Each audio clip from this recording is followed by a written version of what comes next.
बिस्मिल्लाहिर्रहमानिर्रहीम। अस्सलाम वालेकुम डियर स्टूडेंट्स। कल के लेक्चर में यही एनालिटिकल सीरीज़ जो है उसी पे हम डिस्कशन करें। एनालिटिकल केमिस्ट्री की जो सीरीज़ है तो उसमें कल अगर आप लोगों को याद हो तो हमने यूवी जो है स्पेक्ट्रोफोटोमीटर को डिस्कस किया था और आज जो है इसमें थोड़े से कुछ मॉडल एमसीक्यूज भी डिस्कस करते हैं। फिर उसके बाद एनएमआर जो सबसे हार्ड टॉपिक है इस चैप्टर का तो उसकी तरफ ही आते हैं और इसको जो है डिस्क्राइब करते हैं ultra violet spectroscopy, UV spectroscopy जो मॉडल एमसीक्यूज टाइप्स हैं। तो इसमें जो क्वेश्चंस होते हैं आसान से क्वेश्चन होते हैं कि the type of electronic transition, the type of electronic, ये मैं जो है यहाँ पे रिप्रेजेंट करता हूँ electronic transition, the type of electronic transition present in alkane. Alkane में जो है कौन सी type of electronic transition present है? तो ए है, बी है, सी है और यहाँ पे डी है। So which type of electronic transition is present in alkane? तो यहाँ पे जो है सिग्मा 2, यहाँ पे पाई स्टार, सिग्मा 2 जो है यहाँ पे मैं रिप्रेजेंट करता हूँ सिग्मा स्टार, और यहाँ पे N2 सिग्मा स्टार, और यहाँ पे all of the above type जो है इस पे प्रेजेंट है। सो अल्केन में, अल्केन है ये alkane, it only contain sigma 2 sigma star electronic transition इसमें प्रेजेंट होता है। The type of electronic transition, the type of electronic transition, electronic transition, the type of electronic transition present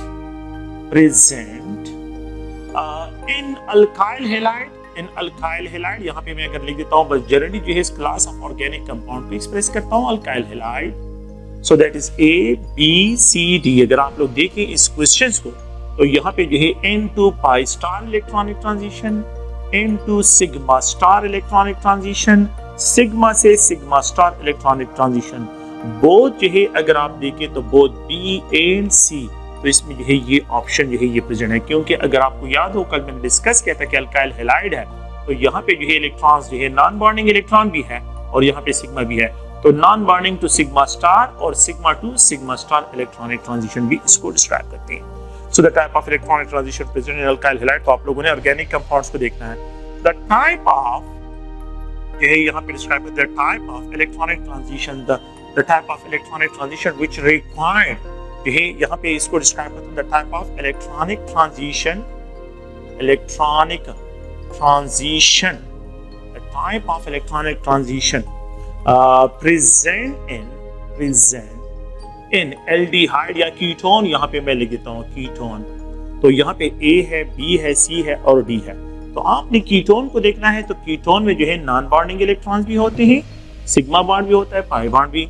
तो यहाँ पे जो है sigma 2 sigma star electronic transition, N2 sigma star electronic transition और N2 pi star electronic transition, और पाई to pi star भी है। All of the above इसमें जो है ये all of the above electronic transition इसमें प्रेजेंट है।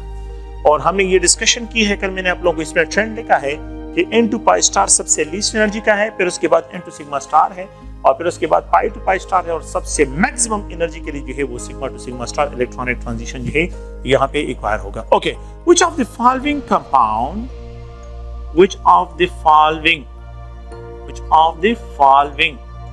Compound absorb the longest wavelength of radiation, the longest wavelength of UV radiation, ultraviolet radiations? Which of the following compound absorb the longest wavelength of the radiations? A, B, C, यहाँ पे D। अगर आप लोग देखें मैं यहाँ पे जो है डिस्क्राइब करता हूँ E3 is described as E3। यहाँ पे जो है मैं रिप्रेजेंट करता हूँ 1,3 ब्यूटाडाइन, तो BUT 1,3 डायाइन। C अगर आप लोग देखें यहाँ पे ब्यूटाडाइन, C जो है यहाँ पे इसके लिए ऑप्शन यहाँ पे देता हूँ और वो है जो है मीथानोल, मीथेन से मीथानोल। D यहाँ पे अगर आप लोग देखें तो मैं क्लोरोप्रोपेन। अब आप इसमें देखिए इस कंपाउंड में कंजुगेशन नहीं है, इस कंपाउंड में भी कंजुगेशन नहीं है और इस कंपाउंड में भी कंजुगेशन नहीं है। मैंने क्वेश्चन ये लिखा है कि which of the following compound absorb the longest wavelength of radiation, UV radiations. इसमें कंजुगेशन है. कंजुगेशन जितना एक्सटेंड होता है, अगर आपको याद हो कंजुगेशन एक्सटेंड है, तो कंजुगेशन जब एक्सटेंड होता है तो वेवलेंथ जो है वो लॉन्गर की तरफ मूव करता है. तो ये ऑप्शन इसमें आ जाता है. Which of the following compound will absorb longer wavelength of radiation? Longer wavelength of radiation. मैं यहां पे लिख देता हूं, अगर आप लोग देखिए कंपाउंड्स को यहां पे लिख रहा हूं, और उसमें जो है alkyl halide, alkyl halide, alkyl halide, ethers, ethers यहां पे लिख रहा हूं. यहां पे जो है ब्यूटेन 1,3-डायाईन, 2 डबल बॉन्ड कंजुगेशन में, और यहां पे बेंजीन है, बेंजीन, बेंजीन में 3 डबल बॉन्ड ये कंजुगेशन में होते हैं. 254 पे एब्जॉर्प्शन करता है, ये 217 पे करता है. तो बेंजीन जो है. Which of the following compound absorb the longest wavelength of radiation? A, B, C, D. अगर आप लोग देखें, यहां पे मैं लिख रहा हूं बेंजीन, यहां पे मैं लिख रहा हूं थालवीन, थालवीन, यहां पे मैं लिख रहा हूं एनालीन, एनालीन, और यहां पे जो है मैं लिख रहा हूं ethene. So which of the following compound will absorb the longest wavelength of radiation? Aniline. ये इलेक्ट्रॉन डोनेटिंग ग्रुप, ये भी यहाँ पे थालवीन में भी इलेक्ट्रॉन डोनेटिंग ग्रुप है, लेकिन methyl group is not a good क्योंकि ये सिग्मा इलेक्ट्रॉन डोनेट करता है. लेकिन एनालीन में अगर आप लोग देखें तो यहाँ पे NH2 है और ये लोन पेयर ऑफ इलेक्ट्रॉन को रिंग में ऐड करते, तो ये इसके इलेक्ट्रॉन डेंसिटी को मैक्सिमम एक्सटेंड करता है. एनालीन 254 नैनोमीटर पे, 260 नैनोमीटर पे, 280 नैनोमीटर पे, और यहां पे ये 172 नैनोमीटर पे एब्जॉर्प्शन करता है. The type of compound, the type of compound having maximum molar absorptivity, molar absorptivity. कौन से कंपाउंड के लिए है मोलर एब्जॉर्प्टिविटी सबसे ज्यादा इस डिस्क्राइब होगी? इस क्वेश्चन को मैं यहां पे इस तरह डिस्क्राइब करता हूं. ये ए है ईथीन, यहां पे बी है बेंजीन, सी है ईथेन, डी है, यहां पे मैक्सिमम मोलर एब्जॉर्प्टिविटी की बात मैंने की है, और यहां पे जो है अगर आप लोग देखें तो एनालीन है. सो compound which absorb longer wavelength of radiation have maximum molar absorptivity. उसकी molar absorptivity क्या होगी? वो maximum. Which of the following act is a chromophore? Which of the following act is a chromophore? Which of the following act is oxochrome? इनमें से जो है अगर आप लोग देखें, which of the following is a good जो है, which of the following is a good oxochrome? Oxochrome. Which of the following is a good oxochrome? A, B, C, D. यहां पे जो है एक जगह पे मैं रिप्रेजेंट करता हूं CH3 को, oxochrome है. यहां पे एक जगह को रिप्रेजेंट करता हूं NH2 को. यहां पे जो है एक जगह पे यहां पे मैं एक्सप्रेस करता हूं फ्लोरीन को, और यहां पे जो है क्लोरीन को एक्सप्रेस करता हूं. तो a good oxochrome is a NH2. ये एक गुड इलेक्ट्रॉन डोनर है.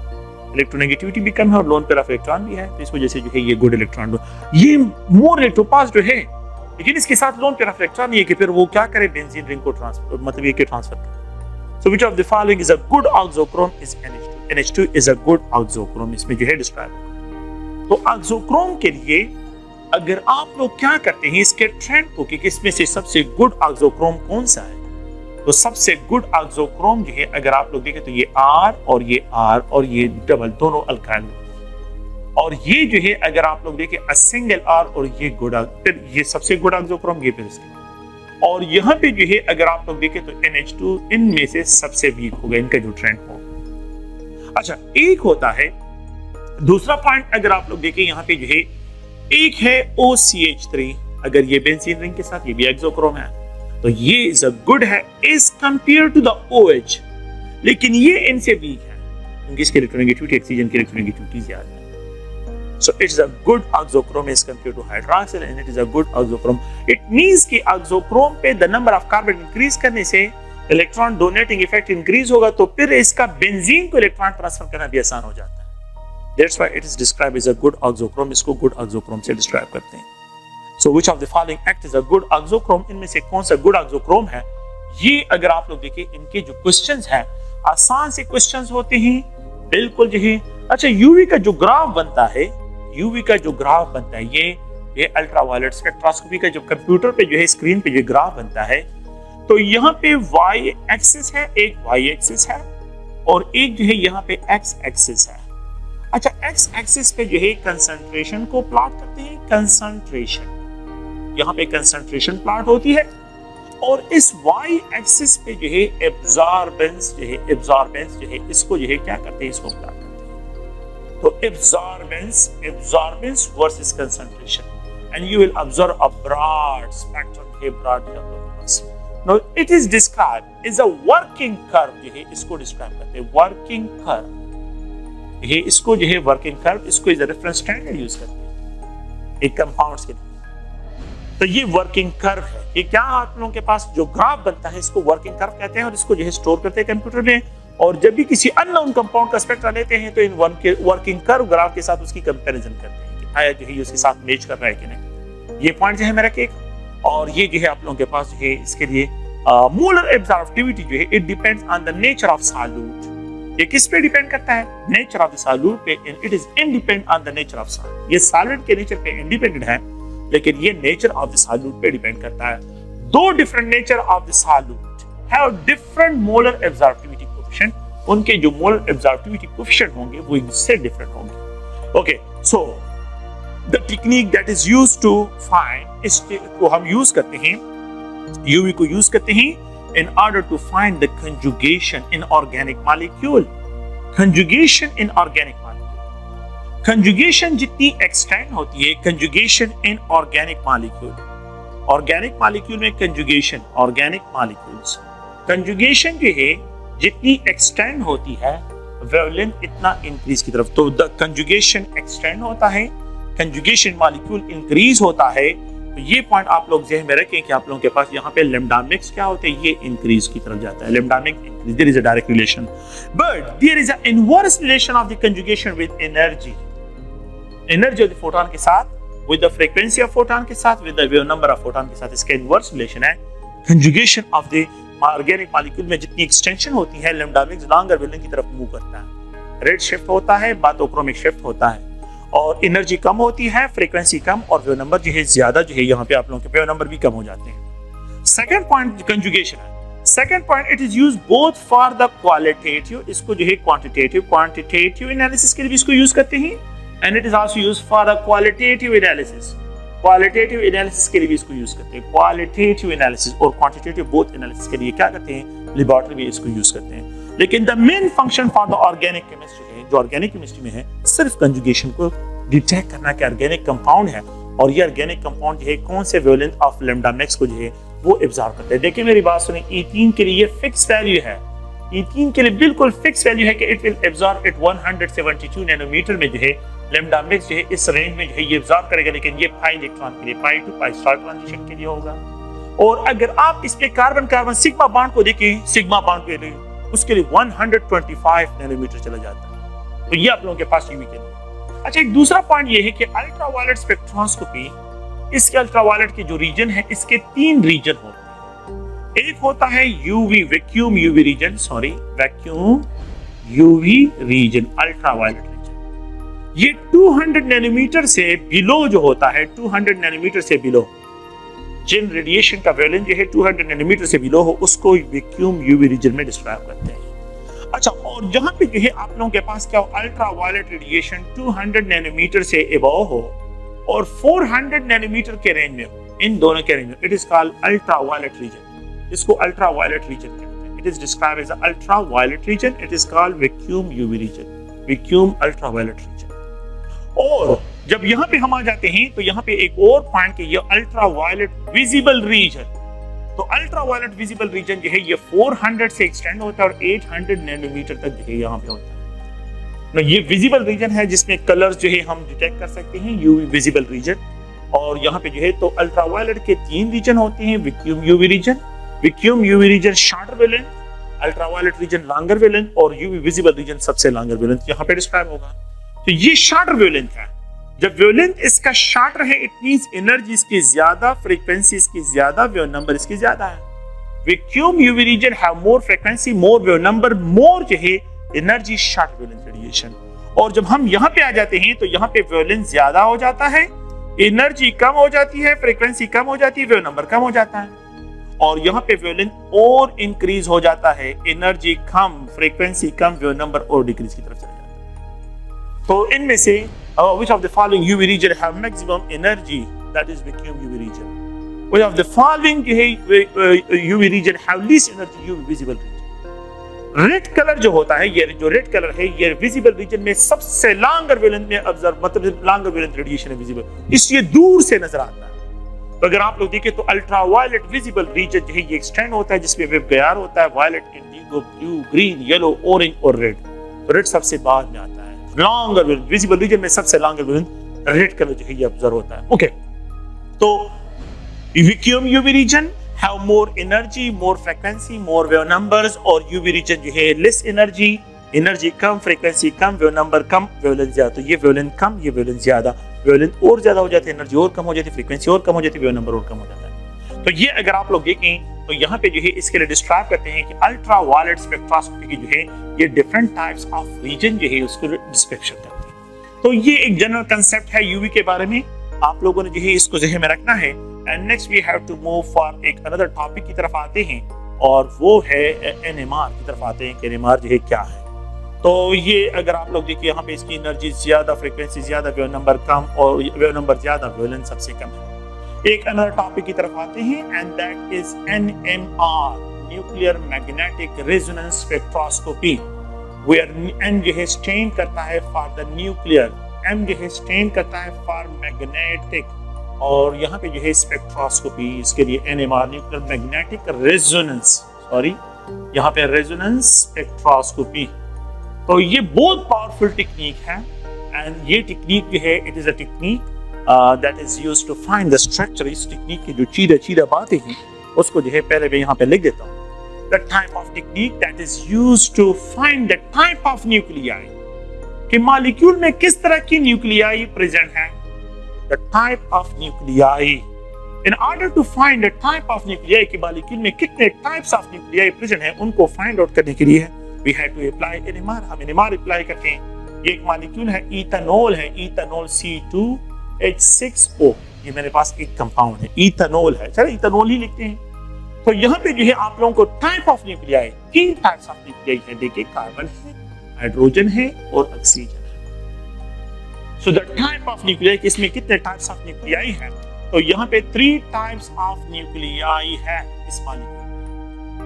अच्छा, फिर और क्या इंफॉर्मेशन प्रोवाइड करता है। सेकंड पॉइंट यहाँ पे जो है द नंबर ऑफ न्यूक्लियाई, यहाँ पे एक और पॉइंट को मैं लिखता हूँ, द नंबर ऑफ न्यूक्लियाई के बारे में अगर आप लोगों ने कोई इंफॉर्मेशन ले लो तो वो भी जो है नंबर्स की बात है। अच्छा, द नंबर का मतलब क्या है, वो यहाँ पे तो 2 कार्बन है, 6 हाइड्रोजन है और 1 oxygen. The number of nuclei, the number of nuclei, यहाँ पे तो 2 कार्बन, 6 हाइड्रोजन और 1 ऑक्सीजन है, इसके नंबर हो गई। 3 टाइप्स है और फिर इनके नंबर्स कितने हैं, 2, 6, 1। एंड द नेक्स्ट वन जो है इट आल्सो एक्सप्लेन कि यहाँ पे जो है लेट्स सपोज ये कंपाउंड है, ये CH2, मैं इथेनॉल को लिख रहा हूँ यहाँ पे, तो it also explain the ratio of combined element in organic compounds. The ratio of जो है the ratio of element, the ratio of nuclei of combined nuclei, इस तरह लिखता हूँ, रेशियो ऑफ कंबाइंड न्यूक्लियाई। जो न्यूक्लियाई जो होती है, what is the ratio between the combined nuclei, इनके दरमियान क्या रेशियो है। तो मैं यहाँ पे खैर कार्बन को फिलहाल इग्नोर करें, तो 3 हाइड्रोजन, 2 हाइड्रोजन, 1 हाइड्रोजन, इसके साथ 3 हाइड्रोजन है, इसके साथ 2 हाइड्रोजन, इसके साथ 1, the ratio of combined nuclei can be also explained bye NMR, ये भी एक्सप्लेन करता है। एंड द फोर्थ वन जो है ये एक्सप्लेन करता है connectivity of the combined nuclei, connectivity of combined nuclei, कि ये जो न्यूक्लियाई है इनकी कनेक्टिविटी क्या है। तो मुझे तो ये इंफॉर्मेशन चाहिए कि इसमें कौन से टाइप ऑफ न्यूक्लियाई है, वो है मुझे यहाँ से मिल जाते हैं। अच्छा, कितने नंबर्स में है वो भी यहाँ से मिलते हैं। अच्छा, इनके दरमियान रेशियो क्या है वो भी यहाँ से मिलते हैं। और ये कौन सी न्यूक्लियाई किसके साथ कनेक्टेड है वो भी आपको यहाँ पे इंफॉर्मेशन कि कौन सा हाइड्रोजन कार्बन के साथ कनेक्टेड है, कौन सा हाइड्रोजन इस कार्बन के साथ कनेक्टेड है, कौन सा हाइड्रोजन ऑक्सीजन के साथ कनेक्टेड है, ये इंफॉर्मेशन भी आपको इत्मीनान देता है। NMR is a highly powerful technique which describe जो है the structure of the organic compound। New era जो हमारे पास है आजकल जितना भी जो है काम होता है ऑर्गेनिक कंपाउंड्स के लिए, एक NMR का जो प्रोटॉन, खैर हम आपके कोर्स में जो है प्रोटॉन NMR सिर्फ हमने पढ़ना है, सिर्फ प्रोटॉन NMR है। एक प्रोटॉन NMR को इब्रीवेट करते हैं इस तरह कि अगर आप प्रोटॉन NMR स्पेक्ट्रा लेते हैं तो NMR मशीन में जो है it take just only 7 second में जो है ये स्पेक्ट्रा जो है इसकी एक्विजिशन होती है। ये जो स्पेक्ट्रा होता है, acquisition of this spectra will perform just only in 7 second. 7 second में। और जो बंदे एक्सपर्ट होते हैं वो जैसे ही स्पेक्ट्रा को देखते हैं उसको पता चल जाता है कि ये कौन से क्लास ऑफ ऑर्गेनिक कंपाउंड है और इसमें कौन कौन सा रिंग है और इसमें कौन सा प्रोटॉन किसके साथ, सब वो सारे इंफॉर्मेशन उसको जो एक्सपर्ट्स होते हैं, तो एक्सपर्ट्स लोगों को जो है उसमें सॉल्व करने में कोई मसला ही नहीं होता। Structure of the organic compound जितना भी बड़ा होता है उसको जो है वो लोग सॉल्व करते हैं आसानी के साथ, जो है वो क्या करते हैं इसको सॉल्व करते हैं। तो ये वैसे कह रहा हूँ कि प्रोटॉन NMR स्पेक्ट्रा को हमने यहाँ पे डिस्क्राइब करना है और हमने जो है थोड़ा सा फिजिक्स पे भी डिस्कशन करनी है, आप लोगों को एक बेसिक कंसेप्ट फिजिक्स से भी देना है। आप लोगों ने जो है फिजिक्स पढ़ा है, सोलेनॉइड जो है वो पढ़ा है, तो उसको भी जो है यहाँ पे डिस्क्राइब करेंगे। Connectivity of combined nuclei, ratio of combined nuclei, number of nuclei and types of. We know that आप लोगों ने जो है ये पढ़ा है होगा कि जब भी जो है आप लोगों के पास न्यूक्लियाई जो है न्यूक्लियाई जितनी भी है no they are charge tiny particle, ये चार्ज पार्टिकल्स होते हैं, दे आर चार्ज पार्टिकल्स हैं, they are charge particles, tiny particles होते हैं। और कोई भी चार्ज जो है, जिस तरह इलेक्ट्रॉन्स अगर जो है शेल में प्रेजेंट हो या ऑर्बिटल में प्रेजेंट हो, they are spinning about their own axis, अपने एक्सिस में क्या करते हैं, स्पिनिंग करते हैं। जब वो स्पिन करते हैं तो कोई भी पार्टिकल जब वो स्पिन कर रहा हो तो it will produce induce magnetic field, ये इंड्यूस मैग्नेटिक फील्ड प्रोड्यूस करता है। तो इसी तरह ये जो न्यूक्लियाई होते हैं ये पॉजिटिव चार्ज है, न्यूक्लियाई पॉजिटिव चार्ज है, ये भी स्पिन करते हैं। जिस तरह इलेक्ट्रॉन स्पिन करते हैं तो न्यूक्लियाई भी स्पिन करता है, प्रोटॉन भी स्पिन करते हैं, न्यूक्लियाई भी स्पिन करते हैं, न्यूट्रॉन भी स्पिन करता है। ये जब स्पिन करते हैं, जब इनकी स्पिनिंग होती है, जब ये स्पिन करता है, इट इंड्यूसेस जो है यहाँ पे जो है नॉर्थ साउथ पोल को इंड्यूस होता है। चार्ज पार्टिकल जब स्पिन करता है it produces its own magnetic field, ये अपना मैग्नेटिक फील्ड प्रोड्यूस करता है। NMR में हम इसके मैग्नेटिक फील्ड को क्या करते हैं, उसको ही स्टडी करते हैं। NMR न्यूक्लियर मैग्नेटिक रेजोनेंस, कि जो न्यूक्लियर स्पिन करता है और उससे जो induce magnetic field resonance produce करता है उसको जो है हम यहाँ पे क्या करते हैं, NMR में जो है स्टडी करते हैं। तो उसी आइडिया को कि जब ये न्यूक्लियाई स्पिन करते हैं तो दे produces their own magnetic field, ये अपना मैग्नेटिक फील्ड जो है ये क्या करते हैं, प्रोड्यूस करते हैं। It means the nuclei act charge particle है, that's why they act as a tiny magnets, ये जो है बिल्कुल टेनी मैग्नेट्स का काम करते हैं, मैग्नेट्स का काम करते हैं। और आप लोगों ने जो है, आप लोगों ने मेरे ख्याल में जो है सेकंड ईयर में या फर्स्ट ईयर में जो है, मुझे तो कंफर्म नहीं है, लेकिन ये है कि एक मैग्नेटिज्म का जो चैप्टर है जो भी फिजिक्स में है, मुझे थोड़ा सा याद नहीं है कि सेकंड ईयर में मेरे ख्याल में है कि आप लोगों ने सोलेनॉइड पढ़ा होगा कि सोलेनॉइड जो है यहाँ पे जो है एमीटर लगा लेते हैं, एमीटर लगा लेते हैं, एमीटर है, ठीक है, एमीटर जो है जो करंट को डिटेक्ट करता है। और यहाँ पे आप लोग क्या करते हैं, एक मैग्नेट को लेके आते हो, एक स्मॉल सा मैग्नेट है और उस मैग्नेट को मैं यहाँ पे एंटर कर लेता हूँ और उसको टर्न करता हूँ। तो इस मैग्नेटिक फील्ड का जो इलेक्ट्रिक फील्ड होता है वो ये सोलेनॉइड उसको सेंस करता है, तो यहाँ पे वो नीडल डिफ्लेक्ट होना शुरू होता है। NMR में बिल्कुल इसी तरह सिचुएशन। अगर ये आप लोग इस मैग्नेट्स की जगह न्यूक्लियाई कंसीडर करें, nuclei are also tiny magnets, तो एक न्यूक्लियाई जो है अगर आप लोग देखें यहाँ पे है, मैं इसको अगर आप लोग आमतौर पे देखें, अगर मैं इस मैग्नेट को इंट्रोड्यूस करूं और यहाँ पे टर्न करूं तो ये कम करंट प्रोड्यूस करता है। लेकिन अगर मैं इस मैग्नेट का साइज इंक्रीज करूं और फिर यहाँ पे इसको इंट्रोड्यूस करो, फिर इसको टर्न दो, तो फिर यहाँ पे जो है अगर आप लोग देखें ज्यादा करंट प्रोड्यूस होगा। तो दो मैग्नेट्स को अगर मैं इंट्रोड्यूस करता हूं, एक स्मॉल मैग्नेट है और एक बिगर मैग्नेट है, तो जितना जो है मैग्नेट जो है यहाँ पे अगर आप लोग देखें तो ये अपना करंट प्रोड्यूस करेगा और ये अपना करंट प्रोड्यूस करेगा। अच्छा, तो इसके करंट को कंप्यूटर के जरिए सेंस करते हैं और वो जो है वहां पे सिग्नल प्रोड्यूस करते हैं, किसमें, कितने टाइप्स में। अब यहाँ पे जो आप लोगों को आइडिया देना चाहता हूँ कि ये अगर आप लोग देखें, ये CH3, ये CH2 और ये OH है। आप कार्बन को इग्नोर करें, ऑक्सीजन को इग्नोर करें, यहाँ पे 3 प्रोटॉन्स हैं, यहाँ पे 2 प्रोटॉन्स है और यहाँ पे 1 प्रोटॉन। तो आप इस तरह कंसीडर करें कि मैं क्या कर रहा हूं, एक मैग्नेट 3 प्रोटॉन वालों का, नेक्स्ट मैग्नेट 2 प्रोटॉन वालों का, इन अनदर मैग्नेट 1 प्रोटॉन वालों को। अगर मैं इस मैग्नेट जो है इस मॉलिक्यूल को यहाँ पे इंट्रोड्यूस करूं, इसको टर्न करता हूं, तो जो 3 प्रोटॉन वाला है वो उसका मैग्नेटिक फील्ड वो ज्यादा डिफ्लेक्ट करेगा और वहां पे जो है आप लोगों को जो है हाइट जो है आप लोगों को जो है क्या होगा, सिग्नल अपियर हो जाएगा। तो इस प्रोटॉन का जो मैग्नेटिक फील्ड होता है वो यहाँ पे सोलेनॉइड में जो है वो सेंस होता है और यहाँ पे सिग्नल आप लोगों के पास। तो अब मैं यहाँ पे क्या करूंगा, एमीटर नहीं, अब मैं यहाँ पे कंप्यूटर स्क्रीन जो है यहाँ पे लगाना है। तो जब ये मॉलिक्यूल यहाँ पे इंटर होते हैं और ये टर्न होते हैं तो ये यहाँ पे 3 सिग्नल, खैर वो बाद में सिग्नल आप लोगों को समझाना है, और ये सिग्नल आप लोगों के पास तरह प्रोड्यूस हो, 3 सिग्नल का अपीयर होना, it means 3 different types of proton इसमें प्रेजेंट है। वो खैर बाद में एक्सप्लेन करते हैं भी, लेकिन ये है केस जस्ट लाइक जो है जिस तरह आप लोगों ने जो है सेकंड ईयर में, मेरे ख्याल में जो है सेकंड ईयर में जो आप लोगों ने सोलेनॉइड पढ़ा है उसी कंसेप्ट को जो है यहाँ पे एक्सप्लेन करेंगे, और उसी कंसेप्ट के बेस पे तो थोड़ा सा फिजिक्स का है और बाकी जो है खैर इतने डिटेल में इसको नहीं जाते, क्योंकि आप लोगों के कोर्स के लिए ये इतना जो है मतलब ये कि बस सिर्फ जो है spectra, how to solve spectra को किस तरह सॉल्व करते हैं। तो व्हेन अ न्यूक्लियाई स्पिन करते हैं they generate their own magnetic field, ये अपना मैग्नेटिक फील्ड प्रोड्यूस करते हैं, और जो मैग्नेटिक फील्ड ये प्रोड्यूस करते हैं इसी को जो है एनएमआर सेंस करके सिग्नल देता है कि इसमें कितने टाइप्स। अच्छा, तो यहाँ पे जो है देखें, यहाँ पे सर ये 1 है, यहाँ पे जो है अगर आप लोग देखें तो यहाँ पे 3 है, यहाँ पे 2 प्रोटॉन, यहाँ पे सिंगल प्रोटॉन। तो जितने number of cloud of proton increase, magnetic जो है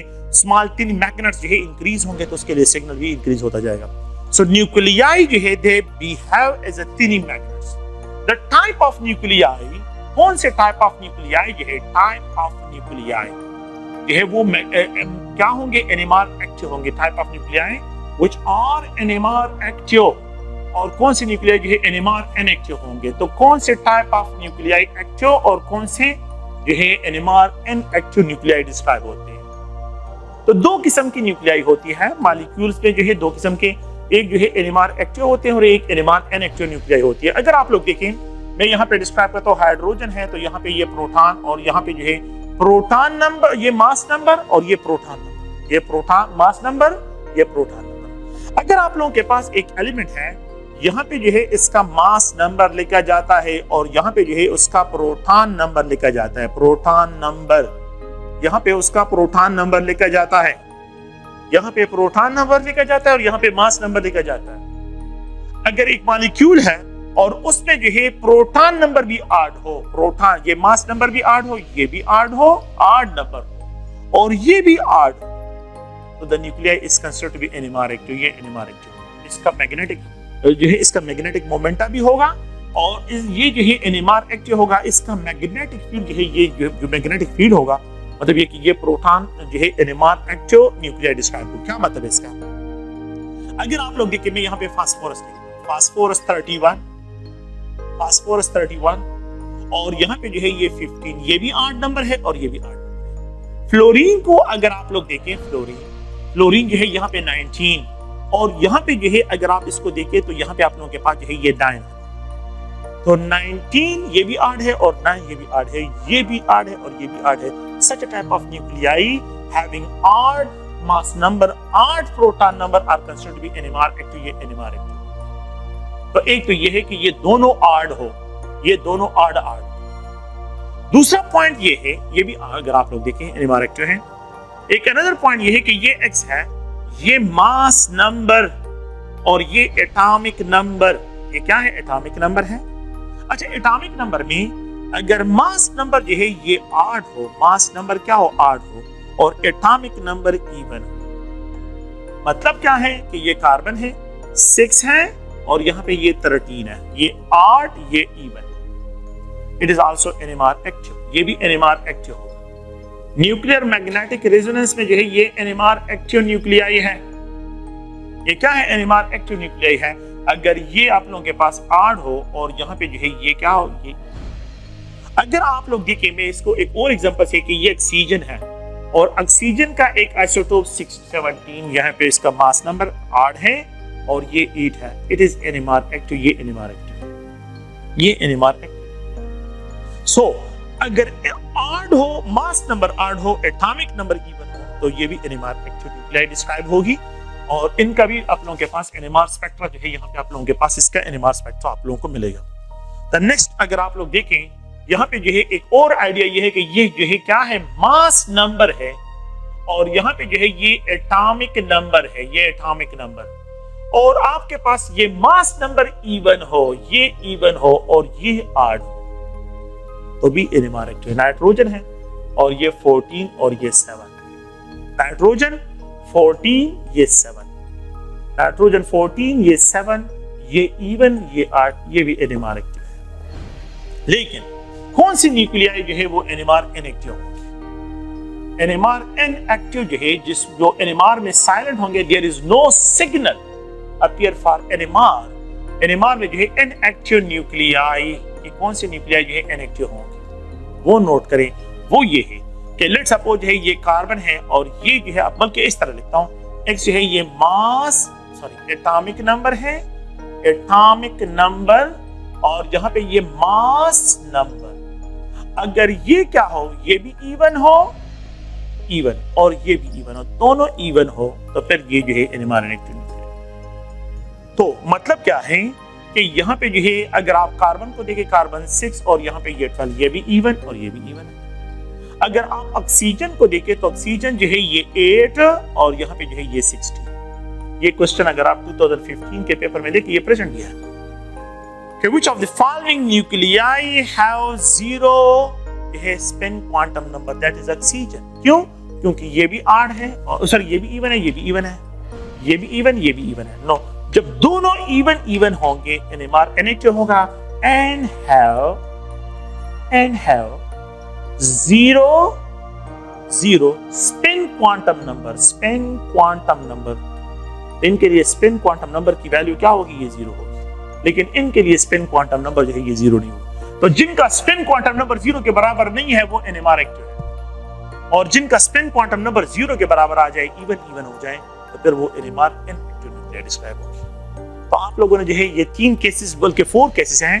फर्स्ट केस ये है, सेकंड केस अगर आप लोग देखिए ये है, थर्ड केस अगर आप देखिए ये है, और फोर्थ केस जो है ये सिर्फ इस एक केस में जो है आप लोगों के पास इनएक्टिव है, और बाकी 3 केसेस में जो है न्यूक्लियाई क्या होंगी, ये आप लोगों के पास जो है एक्टिव फॉर्म में होंगी। तो द टाइप ऑफ न्यूक्लियाई जो कि जिसमें क्या हो, जिसमें आड हो NMR एक्टिव, जहां पे आड इवन हो तो NMR एक्टिव, इवन आड हो NMR एक्टिव, और जब दोनों इवन हो तो NMR इनएक्टिव न्यूक्लियाई से इसको डिस्क्राइब करते हैं। तो ये एक जनरल आइडिया है कि the type of nuclei having जो है जो कि NMR साइलेंट होगा, जिसका जो है स्पेक्ट्रा जो है NMR में अपीयर ना हो, तो उसको जो है हम क्या डिस्क्राइब करते हैं। उसके लिए आप लोगों ने ध्यान में रखना है कि जिसका मास नंबर भी इवन हो और एटॉमिक नंबर भी इवन हो, तो फिर NMR इनएक्टिव होगा। लेकिन इनमें से अगर एक भी आड हो या दोनों आड हो, तो फिर ये NMR एक्टिव जो है डिस्क्राइब होगा। ओके, अगर आप लोग देखिए क्लोरीन है, क्लोरीन 17 और ये 35, तो आप लोग क्या, ये क्या है, ये अगर आप लोग देखें तो ये भी आड है और ये भी आड है, तो it's NMR active nuclei. It having a spin quantum number, इसका स्पिन क्वांटम नंबर है, इसका स्पिन क्वांटम नंबर क्या होगा, इसका स्पिन क्वांटम नंबर प्रेशर। आप लोगों ने इन क्वेश्चन को ध्यान में रखना है, इस तरह के पॉइंट्स को ध्यान में रखें कि ऐसे एलिमेंट जिसकी जो हम मोस्टली एनालिसिस करते हैं, आप लोग इस प्लीज जो है सिर्फ क्या रखें, कार्बन 13 को ध्यान में रखें, नाइट्रोजन 7 14 को ध्यान में रखें, फास्फोरस की एग्जांपल को याद रखें, फास्फोरस की एग्जांपल जो है, और फ्लोरीन की एग्जांपल को याद रखें। बाकी जो है, और प्रोटॉन, ठीक है, प्रोटॉन जो है हाइड्रोजन है। अच्छा, ड्यूट्रियम अगर आप देखिए ये भी NMR एक्टिव, ये भी NMR एक्टिव है। ट्रिटियम अगर आप लोग देखिए ये भी NMR एक्टिव से इसको डिस्क्राइब करते हैं। तो ये आप लोगों के पास क्या है, NMR एक्टिव न्यूक्लियाई इनको जो है डिस्क्राइब करते हैं। ओके, न्यूक्लियाई इन द जो भी मॉलिक्यूल में है, एक मॉलिक्यूल है न्यूक्लियाई, ये मॉलिक्यूल और न्यूक्लियाई, जब एक मॉलिक्यूल है और उसमें जो न्यूक्लियाई होते हैं, उसमें जो न्यूक्लियाई होते हैं, मैं लेट्स सपोज एक एग्जांपल लेता हूं, और वो एग्जांपल जो है यहाँ पे डिस्क्राइब करता हूं, जो है अगर आप देखें ये मीथानॉल है, इसमें क्या है, मीथानॉल कार्बन की न्यूक्लियाई, हाइड्रोजन की न्यूक्लियाई, ऑक्सीजन की न्यूक्लियाई और हाइड्रोजन की न्यूक्लियाई यहाँ पे। तो यहाँ पे carbon, hydrogen, oxygen nuclei, 3 nuclei हैं, और 3 हाइड्रोजन और 1 हाइड्रोजन है। यहाँ पे एक ऑक्सीजन के साथ करेंगे, दूसरा कार्बन के साथ करेंगे। All of the nuclei are in degenerate state. मैं सिर्फ अब जो है क्या करूंगा, प्रोटॉन NMR की बात करता हूँ। सिर्फ प्रोटॉन एनएमआर। आप लोगों के कोर्स का हिस्सा सिर्फ प्रोटॉन एनएमआर है, नॉट कार्बन 13। कार्बन स्पेक्ट्रा की कोई जरूरत नहीं है, ना आप लोगों के कोर्स का हिस्सा है। प्रोटॉन एनएमआर जो है हमने डिस्कस करना है। तो nuclei in the absence of magnetic field, absence of external magnetic field, in the absence of external magnetic field, nuclei in the absence of external magnetic field are in degenerate orbit, degenerate state, ये degenerate state में होते हैं। Nuclei एक में आप लोगों के पास क्या है, आप लोगों के पास एक लिक्विड है, मीथानॉल है, मीथानॉल आपने लिया है। अगर आप इस पे एक्सटर्नल मैग्नेटिक फील्ड अप्लाई नहीं करते तो इस पे ये जो न्यूक्लियाई होते हैं ये डिजेनरेट स्टेट में होते हैं and they are randomly arrange, ये बिल्कुल रैंडमली अरेंज होते हैं। ये न्यूक्लियाई है, मैं जनरली लिख रहा हूं, ये पॉजिटिव चार्ज न्यूक्लियाई, ये जो है इस तरह अरेंज है, बिल्कुल जो है ये रैंडमली अरेंज होते हैं मॉलिक्यूल के अंदर। मॉलिक्यूल के अंदर the nuclei are in degenerate state में होते हैं, तो दे आर रैंडमली अरेंज, बिल्कुल रैंडमली अरेंज होते हैं in the absence of external magnetic. External magnetic field जो है इस पे एब्सेंट है। So in the absence of external magnetic field the nuclei in molecules are in degenerate state, ये जो है क्या होते हैं, एक ही स्टेट में प्रेजेंट होते हैं, डिजेनरेट होते हैं। But when these degenerate nuclei are brought into external magnetic field, ये आप लोगों के पास न्यूक्लियाई है, अगर आप लोग देखिए ये डिफरेंट टाइप्स जो है इस तरह भी अरेंज है, इस तरह भी न्यूक्लियाई अरेंज है और इस तरह भी अरेंज है, ये in the absence of external magnetic field। But when we have to brought it into external magnetic field में इसको लेके आते हैं तो फिर होता क्या है, अब मैं क्या कहता हूँ, ये न्यूक्लियाई ये in the absence of magnetic field, कि अगर magnetic field क्या हो, ये absence हो, absence of external magnetic field, external magnetic field, अगर external magnetic field क्या हो, absent हो, they are in degenerate state। But when they are brought into external magnetic field, मैं क्या करता हूँ, एक मैग्नेट इसके करीब लेके आता हूँ, नॉर्थ है और यहाँ पे साउथ पोल है, एक्सटर्नल मैग्नेटिक फील्ड लेके आता हूँ। So when they NMR में हम यही करते हैं कि स्ट्रॉन्ग मैग्नेटिक फील्ड, बड़े बड़े मैग्नेट्स लगे होते हैं, उनके दरमियान जो है मॉलिक्यूल को लेके आ जाते हैं। तो जब मॉलिक्यूल इनके दरमियान आ जाते हैं, they are not anymore in the degenerate, they are aligned, ये क्या हो जाते हैं, ये अरेंज हो जाते हैं in the presence of external magnetic field, इस फॉर्म में जो है ये अरेंज हो जाते हैं। So in the absence of external magnetic field they arrange randomly, ये रैंडमली अरेंज होते हैं। But when we have to brought it into the external, ये एक्सटर्नल मैग्नेटिक फील्ड है, नॉर्थ साउथ पोल, जब इनमें लेके आ जाते हैं तो दे जो है क्या हो जाते हैं, ये जो है अलाइन हो जाते हैं, इनकी अलाइनमेंट हो, तो ये जो है अब they are not any more जो है इन द क्या है, they are not any more in the degenerate state. तो होता क्या है, एनएमआर मशीन के अंदर होता क्या है, एनएमआर मशीन के अंदर जो है कि यहाँ पे जो है अगर आप लोग देखिए ये एक्सटर्नल मैग्नेटिक फील्ड, ये तो मैंने जनरल जो है इसके लिए स्केच ड्रा किया है, लेकिन यहाँ पे स्ट्रॉन्ग मैग्नेट्स होते हैं, स्ट्रॉन्ग मैग्नेट्स नॉर्थ और साउथ पोल। पुराने जमाने में जो है बिल्कुल initially 50 megahertz, 60 megahertz NMR, 100 megahertz NMR, step by step जो है टेक्नोलॉजी एडवांस हो गई, फिर 200 NMR, 400 NMR और इस 500 NMR, 800 NMR, 1000 मेगाहर्ट्ज NMR जो है आजकल अवेलेबल है। और ये हाईली जो है मेरे ख्याल में ये जो रूम है, तो इस रूम का जो है बहुत ज्यादा, बिल्कुल हाफ जो है सिर्फ वो मैग्नेट्स उसको क्या करते हैं, ऑक्युपाई करते हैं, इतना ज्यादा जो है साइज में उसके मैग्नेट्स होते हैं।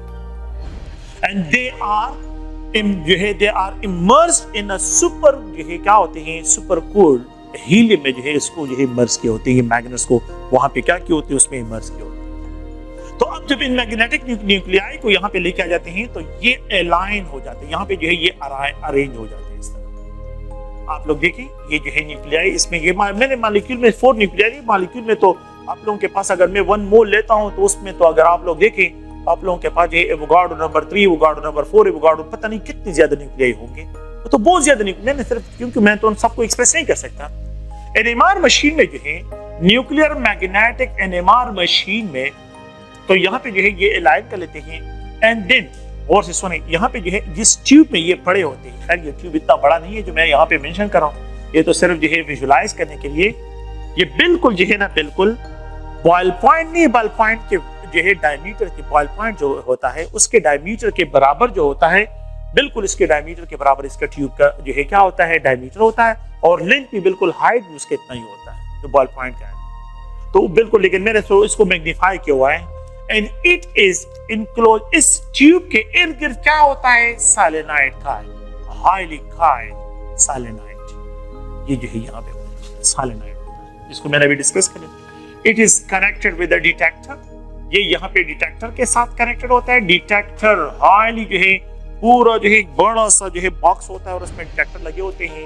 And then it is connected with a computer, यहाँ पे कंप्यूटर स्क्रीन के साथ जो है ये कनेक्टेड होता है। ये कंप्यूटर है और कंप्यूटर स्क्रीन के साथ जो है ये कनेक्टेड होता है। और यहाँ से it is connected with the radio frequency generator, radio frequency generator, वो जनरेटर के साथ ये कनेक्टेड होता है। तो solenoid is connected with the radio frequency generator. और यहाँ पे north south pole magnetic field, ये तो मैंने जनरल स्केचेस का ड्रा किया है। यहाँ पे डिटेक्टर लगा होता है और यहाँ पे जो है आप लोगों के पास कंप्यूटर है, और कंप्यूटर पे जो है आप लोगों के पास यहाँ पे क्या है, यहाँ पे जो है स्पेक्ट्रा जो है वो अरेंज होता है, स्पेक्ट्रा। ठीक है, स्पेक्ट्रा किस तरह अरेंज होते हैं वो बाद में एक्सप्लेन करते हैं। अच्छा, अगर आप लोग देखिए तो द न्यूक्लियाई आर इन क्या होते हैं, रेजोनेंस होते हैं। न्यूक्लियाई जो है रेजोनेंस होते हैं। जब न्यूक्लियर स्पिन होता है तो यहाँ पे रेजोनेंस होता है। जब ये रेजोनेंस करता है तो it produces its own induced magnetic field. ये इसके इंड्यूस्ड मैग्नेटिक फील्ड को जो है ये नॉर्थ साउथ पोल क्या करते हैं, अलाइन कर देते हैं, क्योंकि ये एक्सटर्नल मैग्नेटिक फील्ड है। तो इनके मैग्नेटिक फील्ड के साथ इंटरेक्ट करके इनको अलाइन कर देते हैं। अब होता क्या है इसका, क्योंकि इसका तो चार्ज पार्टिकल है ना, तो अगर आप लोग देखें तो ये चार्ज पार्टिकल है और ये चार्ज पार्टिकल जो है रेजोनेंस में है, रेजोनेंस में ये मूव करता है, स्पिन करता है। इसके इलेक्ट्रॉनिक कंपोनेंट, इसके दो component, magnetic component, magnetic component को ये अलाइन करता है, और इसका इलेक्ट्रॉनिक कंपोनेंट भी है। रेडियो फ्रीक्वेंसी से जो इसको पल्स देते हैं, रेडियो फ्रीक्वेंसी रेंज में, रेडियो फ्रीक्वेंसी का जो रेंज है, अगर आप लोग देखें रेडियो फ्रीक्वेंसी रडार है, ये AM है और ये FM है, और ये मोबाइल के जो सिग्नल है ये रेडियो फ्रीक्वेंसी रेडिएशन है। ये रेडिएशन से इनको क्या करते हैं, पल्सेस देते हैं, पल्सेस यहां से आ रहे हैं और इनको पल्सेस मिलते हैं। तो द न्यूक्लियाई जो होती हैं तो ये लो एनर्जी स्टेट से हाई एनर्जी स्टेट में जंप करना शुरू करती है। ये न्यूक्लियाई जब रेडियो फ्रीक्वेंसी से, तो अब होता क्या है कि ये एक न्यूक्लियाई है, मैं इसको जनरली डिस्क्राइब करता हूं कि एक न्यूक्लियाई है और ये रेजोनेंस कर रहा है, अपना मैग्नेटिक फील्ड भी प्रोड्यूस कर रहा है, और मैं बाहर से इस पे रेडियो फ्रीक्वेंसी जो है इस पे इंसिडेंट करता हूं, रेडियो फ्रीक्वेंसी इस पे इंसिडेंट करता हूं। तो ये जो न्यूक्लियाई जिस फ्रीक्वेंसी के साथ रेजोनेंस में होता है, ये इस रेडियो फ्रीक्वेंसी रीजन से वो अमाउंट ऑफ रेडिएशन जो है एब्जॉर्ब करता है जो इसके रेजोनेंस के साथ क्या कर रहा हूं, मैच कर रहा हूं। जब जो न्यूक्लियस के रेजोनेंस के साथ मैच कर रहा हूं, मैच इसके साथ मैच करे, तो वो फ्रीक्वेंसी वाला फोटोन यहां से एब्जॉर्ब कर लेता है। जब ये फोटोन एब्जॉर्ब कर लेता है तो फिर ये लो एनर्जी स्टेट से, ये पहले इस तरह मूव कर रहा था इसलिए एनर्जी एब्जॉर्ब करते, ये लो एनर्जी स्टेट से हाई एनर्जी स्टेट में चला जाता है। जब हाई एनर्जी स्टेट में चला जाते हैं तो वो वहां पे अपने स्पिन स्टेट को चेंज कर लेता है।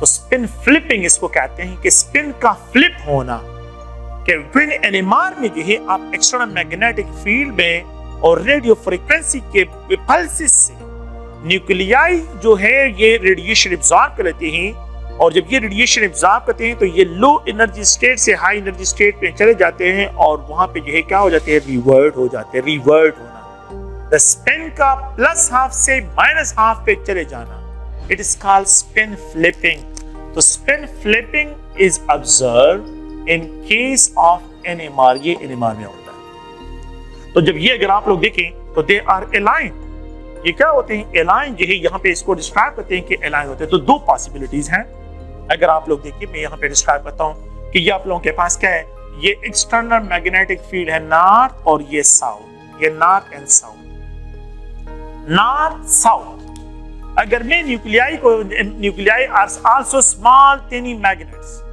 न्यूक्लियाई जो है वो भी स्मॉल टेनी मैग्नेट्स हैं, और स्मॉल टेनी मैग्नेट्स में अगर आप लोग देखिए जब न्यूक्लियाई जो मैग्नेटिक फील्ड, तो अगर मेरे पास ये न्यूक्लियर है, ये न्यूक्लियाई है, ये क्या है न्यूक्लियाई, और उनका भी अपना मैग्नेटिक फील्ड है। अगर वो यहाँ पे जो है ये साउथ और ये नॉर्थ, तो थोड़ा सा गौर से सुने इस पॉइंट को, तो ये एक्सटर्नल मैग्नेटिक फील्ड और ये जो है आप लोगों के पास न्यूक्लियर स्पिन है, ये न्यूक्लियर मैग्नेटिक फील्ड है, न्यूक्लियर मैग्नेटिक फील्ड, ये एक्सटर्नल मैग्नेटिक फील्ड और ये न्यूक्लियर जो है आप लोगों के पास क्या मैग्नेटिक फील्ड है, जो न्यूक्लियाई का मैग्नेटिक फील्ड है। अगर ये सिचुएशन के साउथ नॉर्थ की तरफ जो है क्या हो जाए और नॉर्थ जो है साउथ की तरफ टिल्ट हो जाए, तो it is considered to be कि ये एक दूसरे के साथ क्या करें, कंस्ट्रक्ट इंटरफेरेंस करें, कंस्ट्रक्ट इंटरफेरेंस।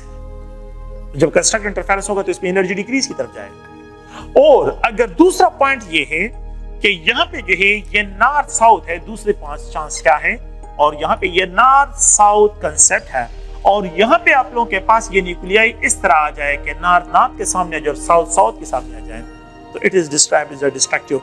इट इज यहाँ पे अलाइन हो रहा है, it is described as a plus half, इसको प्लस हाफ से डिस्क्राइब करते हैं, and it is described as a minus half, ये माइनस हाफ से होगा। तो माइनस हाफ देखें कि प्लस हाफ में जब ये अलाइन होगा, ये मैग्नेटिक फील्ड इसके साथ कंबाइन मैग्नेटिक फील्ड, इसकी एनर्जी लोअर हो जाएगी, और यहाँ पे जो है जब ये अलाइन नहीं होता, ये हाई एनर्जी स्टेट में चले जाते हैं, तो ये इस तरह आ जाता है, एक्स्ट्रा मैग्नेटिक फील्ड के सामने इस तरह आ जाता है, इसकी एनर्जी हाई हो जाती है।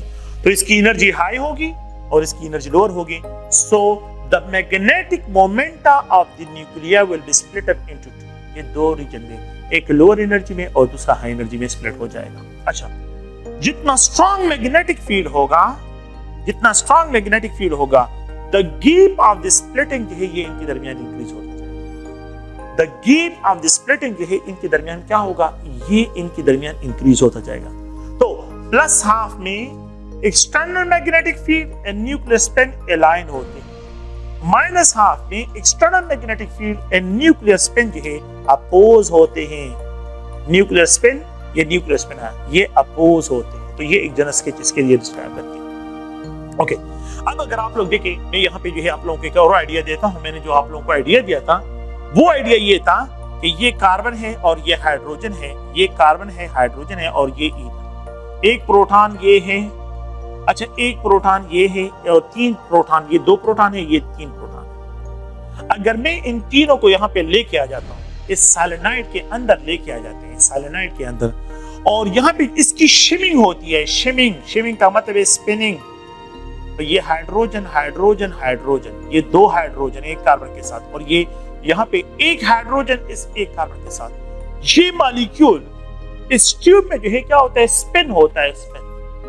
तो इनका मैग्नेटिक फील्ड, इसका जो मैग्नेट है और यहाँ पे जो मैग्नेटिक फील्ड है, ये जब स्पिन करता है तो ये मैग्नेटिक फील्ड प्रोड्यूस करता है, अपना मैग्नेटिक फील्ड। जब ये अपना मैग्नेटिक फील्ड प्रोड्यूस करता है, कंप्यूटर डिटेक्टर की तरफ आ जाता है, ये मैग्नेटिक फील्ड प्रोड्यूस करता है, और यहाँ पे सोलेनॉइड में ये स्पिन करता है, तो यहाँ पे इसके लिए एक सिग्नल अपीयर हो जाता है।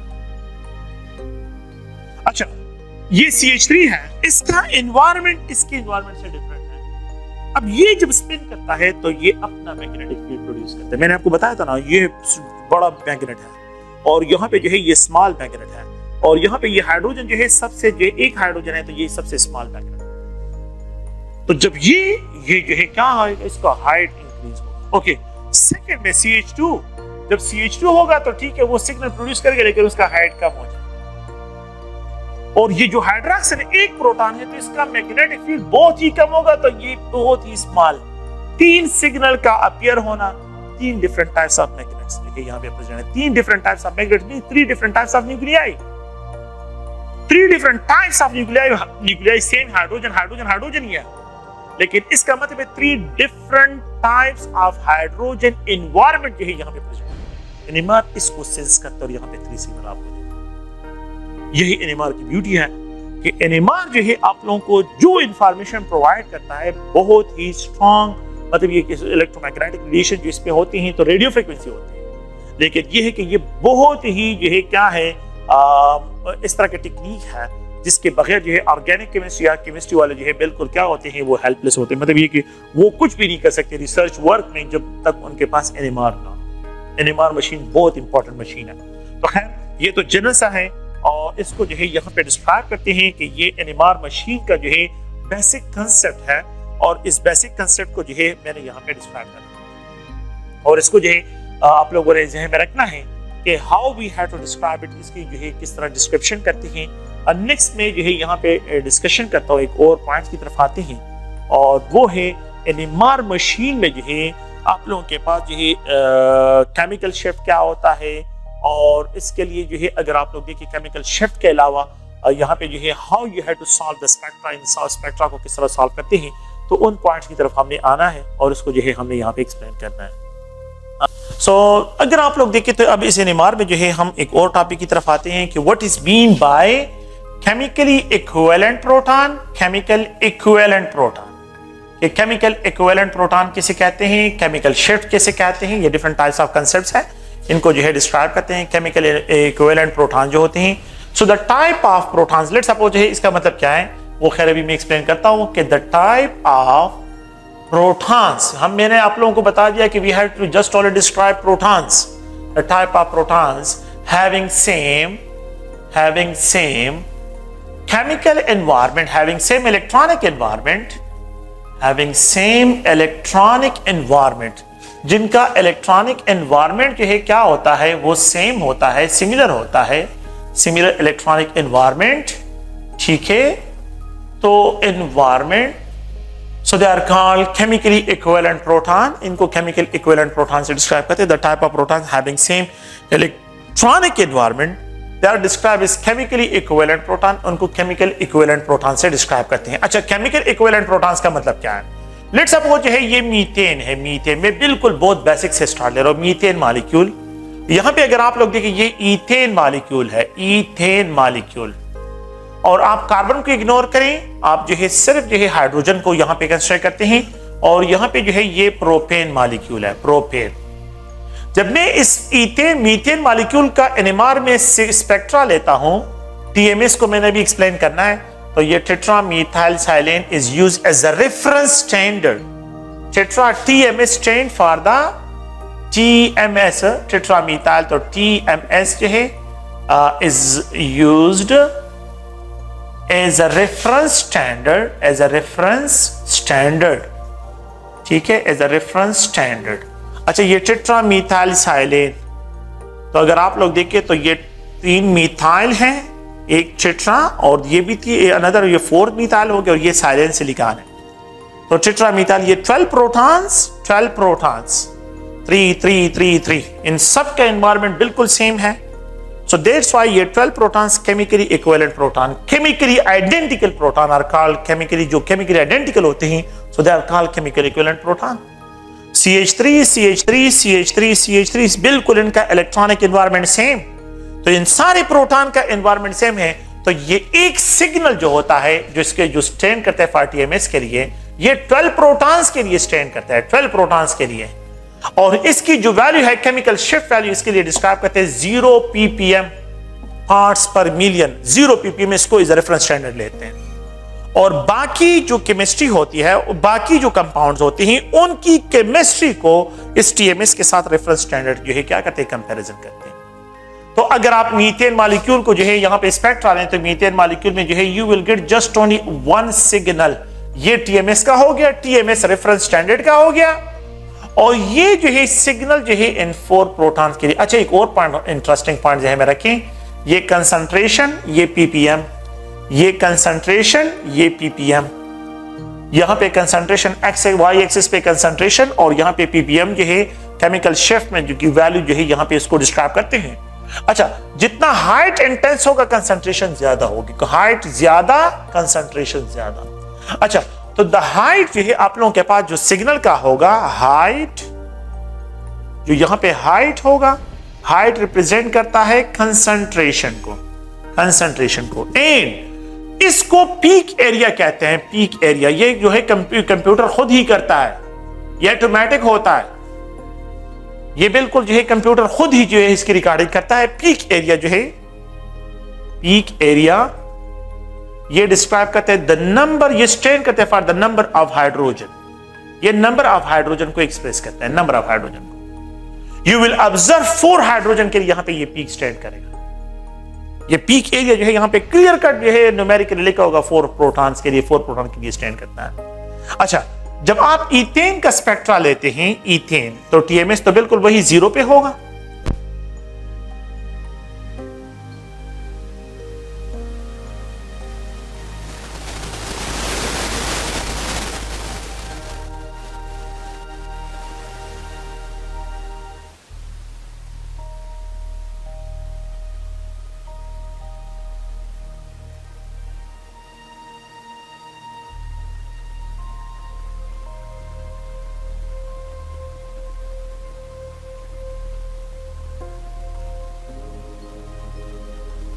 ओके, तो मीथेन के लिए अगर आप लोग देखें तो मैंने ये डिस्कस कर लिया कि मीथेन का जो पीक एरिया होता है, जो सिग्नल्स प्रोड्यूस होते हैं, सिग्नल का जो पीक एरिया होता है वो प्रोटॉन नंबर को एक्सप्लेन करता है और हाइट जो है वो कंसंट्रेशन को एक्सप्रेस करता है। अगर मैं ईथेन की तरफ आ जाता हूं, ईथेन, तो आप लोग देखें ये ईथेन है, ये टीएमएस सिग्नल है टीएमएस के लिए, और यहां पे जो है एक सिग्नल अपीयर हो जाएगा और ये स्ट्रेन का, क्योंकि ये CH3 और CH3 का इलेक्ट्रॉनिक एनवायरनमेंट क्या है, सेम है, इलेक्ट्रॉनिक एनवायरनमेंट, मैग्नेटिक एनवायरनमेंट भी इनका सेम होगा, तो they will generate one signal, ये वन सिग्नल जनरेट कर, ईथेन प्रोड्यूसेस वन सिग्नल और it strain for the 6 proton के लिए स्ट्रेन करता है। तो ये ईथेन के लिए। अगर मैं ब्यूटेन को, सॉरी प्रोपेन को डिस्क्राइब करता हूं तो ये टीएमएस है, टीएमएस है, और प्रोपेन के लिए अगर मैं ड्रा करता हूं तो यहां पे जो है एक सिग्नल, तो ये CH3, ये CH2 और ये CH3 है, तो एक सिग्नल यहां पे अपीयर हो जाएगा, दूसरा सिग्नल इस तरह अपीयर हो जाएगा।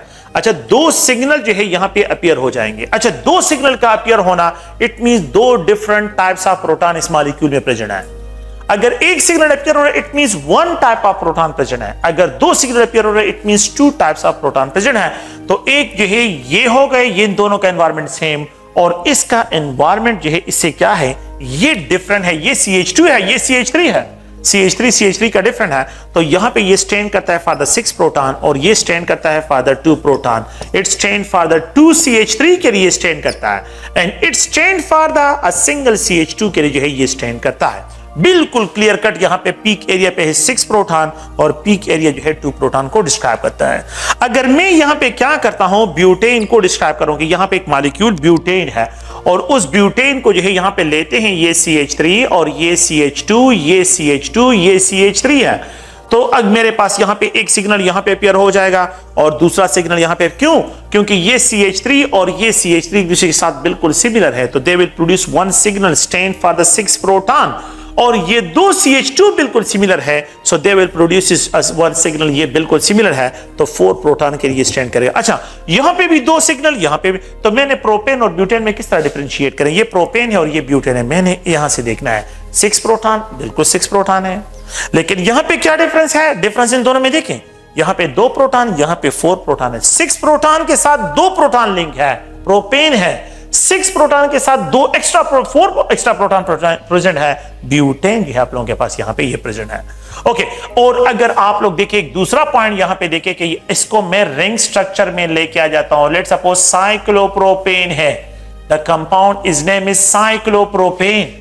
If the compound is named cyclopropane, CH2 सारे सिमिलर है, जब ये सारे सिमिलर है, TMS जो है यहां पे होगा, and you will get only one signal and it will stand for the 6 proton, ये 6 प्रोटॉन के लिए स्टैंड करेगा। And if we have to apply a butane, अगर मैं यहां पे साइक्लोब्यूटेन को लेता हूं, साइक्लोब्यूटेन का नाम आप लोगों ने सुना होगा, ring structure having 4 carbon, cyclobutane. तो इस कंपाउंड के लिए अगर मैं स्पेक्ट्रा लेता हूं तो TMS होगा और यहां पे एक ही सिग्नल अपीयर हो जाएगा, लेकिन इन दोनों में डिफरेंस क्या होगा, क्योंकि ये भी एक सिग्नल प्रोड्यूस कर रहा है और ये भी एक सिग्नल प्रोड्यूस कर रहा है। यहां पे जो है कितने प्रोटॉन्स है, 8 प्रोटॉन्स, 8 प्रोटॉन यहां पे लिखा जाएगा, यहां पे बिल्कुल क्लियर कट लिखा होगा 8 proton, 8 proton 1 signal cyclobutane, 6 proton 1 signal cyclopropane. और अगर ये साइक्लोपेंटेन हो जाए, अगर ये साइक्लोपेंटेन रिंग हो, तो फिर अगर आप लोग देखें तो यहां पे जो है आप लोगों के पास एक ही सिग्नल यहां पे भी अपीयर हो जाएगा। साइक्लोपेंटेन में एक सिग्नल होगा, लेकिन डिफरेंस ये TMS है, और यहां पे एक ही सिग्नल अपीयर होगा, लेकिन यहां पे 10 प्रोटॉन के लिए स्टैंड करेगा। So the type of proton having similar chemical environment, जिसका chemical environment similar होता है, उसका electronic environment भी similar होगा और उसका magnetic environment भी जो है similar होगा। तो ये जो है अगर आप लोग देखिए सिर्फ अल्केन के बारे में जो है मैंने डिस्कशन की है। अब कुछ और मॉलिक्यूल है, क्लास ऑफ ऑर्गेनिक कंपाउंड्स की तरफ मैं स्टेप बाय स्टेप आता हूं और हर एक पे यहाँ पे प्रैक्टिस करते हैं और उसके जरिए जो है इन क्वेश्चन को how we have to solve, आप लोगों ने किस तरह इन क्वेश्चन को सॉल्व करने होंगे। तो इन क्वेश्चंस को मैं यहाँ पे जो है मैं एक और एग्जांपल की तरफ आता हूं कि अगर आप लोग देखिए ये अल्कीन है, अल्कीन ईथीन में लेता हूं, यहाँ पे जो है अगर आप लोग देखिए ये प्रोपीन है, it is describe as a propene. और अगर आप देखिए यहाँ पे जो है ये ब्यूटीन है, इसको जो है डिस्क्राइब करता हूं कि ये CH है, CH2 जो है CH2 सिंगल बॉन्ड, यहाँ पे डबल बॉन्ड और ये CH2 जो है, अगर आप देखिए ये 1 ब्यूटीन है और ये भी प्रोपीन है और ये जो है ईथीन है। अगर आप देखिए ये CH2 दोनों का बिल्कुल एक ही एनवायरनमेंट है, you will get only one signal, one type of signal जो है अपीयर होगा। और अगर आप इस मॉलिक्यूल को देखें, ये CH3 है, ये CH है और ये CH2 है, 3 डिफरेंट प्रोटॉन, मिथाइल, मीथाइन, मीथाइलिन। तो यहां पे जो है you will get 3 signals, 3 signal जो है आप लोगों के पास यहां पे अपीयर होंगे। Stand for the CH3, stand for CH और ये स्टैंड फॉर CH2 आप लोगों के पास। खैर दैट्स नॉट इंपॉर्टेंट, लेकिन ये है कि आप लोगों के पास 3 different types of sets of protons हैं। 1 2 CH3 CH2 CH और CH2 ये दोनों सेम नहीं हो सकते। उसका रीजन ये है कि ये कार्बन sp2 है, ये कार्बन sp3 है। तो आप लोग देखें यहां पे A B C D 4 signal जो है आप लोगों के पास यहां पे अपीयर हो जाएंगे। तो ये जो है TMS का सिग्नल हो गया और यहां पे जो है 1 ब्यूटीन में 4 डिफरेंट टाइप्स ऑफ जो है प्रोटॉन प्रेजेंट है। 1 ब्यूटीन कंटेन, 1 ब्यूटीन जो है अ सिंगल ब्यूटीन में 1 ब्यूटीन having 4 signals, इसमें 4 सिग्नल्स अपीयर होते हैं। और अगर आप लोग देखें मैं यहां पे 2 butene position of the double bond को चेंज करता हूं। अब इंटरेस्टिंग पॉइंट गौर से सुने, CH3 इन दोनों का एनवायरनमेंट सेम और इनका सेम। तो यहां पे जो है TMS एक सिग्नल और यहां पे दूसरा सिग्नल, ये जो है 6 प्रोटॉन के लिए स्टैंड करेगा और ये 2 प्रोटॉन के लिए स्टैंड करेगा। तो 2 ब्यूटीन में अगर आप देखें तो 2 ब्यूटीन में 2 type of proton, 2 type of signal present है और 1 ब्यूटीन में 4 सिग्नल प्रेजेंट होते हैं। इस प्रोटॉन CH3 का एनवायरनमेंट इससे डिफरेंट, CH2 का इससे डिफरेंट, लेकिन दोनों का सेम है। ये sp2 है और ये sp3 हाइब्रिडाइज्ड कार्बन के साथ कनेक्टेड है। तो अगर आप लोग देखें तो ये इनके लिए तो the number of proton NMR signal जो है present in 1 butene are 4, 2 butene are 2 जो है इसके लिए डिस्क्राइब करते हैं। अच्छा, तो ये तो एक जनरल जो है एग्जांपल है। इसके बाद जो है मैं यहां पे आ जाता हूं, कुछ और एग्जांपल को जो है क्लियर करते हैं, फिर उसके बाद जो है बेंजीन रिंग की तरफ आते हैं। लेकिन इससे पहले मैं अल्काइल हैलाइड की केमिस्ट्री को डिस्कस करता हूं कि अल्काइल हैलाइड के जो सिग्नल्स हैं आप लोगों ने किस तरह पहचानने हैं। ये अगर आप लोग देखें तो ये CH3 और Cl है, you will get just only 1 signal of proton, एक ही टाइप ऑफ प्रोटॉन है, 1 सिग्नल, ये TMS हो गया। और एक ही टाइप ऑफ प्रोटॉन 1 सिग्नल जो है क्लोरोमीथेन में अ सिंगल सिग्नल अपीयर होगा। Chloromethane contain only 1 type of signal, okay. और if we have a chloroethane, अगर मेरे पास क्लोरोईथेन प्रेजेंट होगा तो इसमें 2 टाइप ऑफ सिग्नल्स होंगे, एक जो है CH3 के लिए होगा और दूसरा CH2 के लिए, एक इसके लिए और एक इसके लिए। तो यहाँ पे 2 टाइप ऑफ सिग्नल जो है 1 क्लोरोईथेन के लिए जो है डिस्क्राइब होगा। लेकिन अगर आप लोग देखें प्रोपेन के लिए जब मॉलिक्यूल जितना कॉम्प्लेक्स होता जाता है तो फिर उसके लिए 1 chloropropane, the compound is name is 1 chloropropane, जो है इस कंपाउंड का जो है नाम है 1 2 और ये 3। अच्छा, ये CH2 सिमिलर नहीं है, ये पॉइंट्स है मेरा के the electronegative atom in the vicinity of the CH2 is responsible to change the electronic environment। इसका इलेक्ट्रॉनिक एनवायरनमेंट इससे डिफरेंट होगा। क्यों? क्योंकि इस साइड पे इलेक्ट्रोपॉजिटिव और इस साइड पे भी इलेक्ट्रोपॉजिटिव है, लेकिन इस साइड पे इलेक्ट्रोनेगेटिव, इन दोनों का एनवायरनमेंट सेम नहीं है। तो आप लोगों के पास क्या होगा, एक सेट ऑफ प्रोटॉन, दूसरा set of proton, 3 set of proton. तो you will get 3 type of signal जो है यहां पे अपीयर होंगे। You will get 3 type of signal in case of the chloro जो है क्या है 1 क्लोरोप्रोपेन के केस में जो है आप लोगों के पास 3 टाइप्स ऑफ सिग्नल जो है ये प्रेजेंट होंगे, ओके।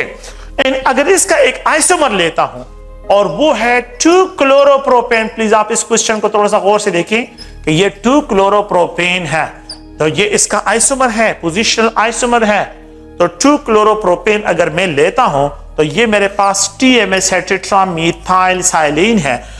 इस मीथाइल और इस मीथाइल का एनवायरनमेंट दोनों का बिल्कुल सेम है, क्योंकि इसका जो नाइबर है ये नाइबर दोनों का शेयर करते हैं, तो इन दोनों का नाइबर सेम है। तो एक और यहां पे इस प्रोटॉन के लिए डिफरेंट है क्योंकि ये मिथाइलिन है, CH है। तो एक प्रोटॉन के लिए ये स्टैंड करेगा और 6 प्रोटॉन के लिए ये स्टैंड करेगा। तो 2 डिफरेंट टाइप्स ऑफ सिग्नल जो है वो यहां पे आप लोगों के पास अपीयर होंगे।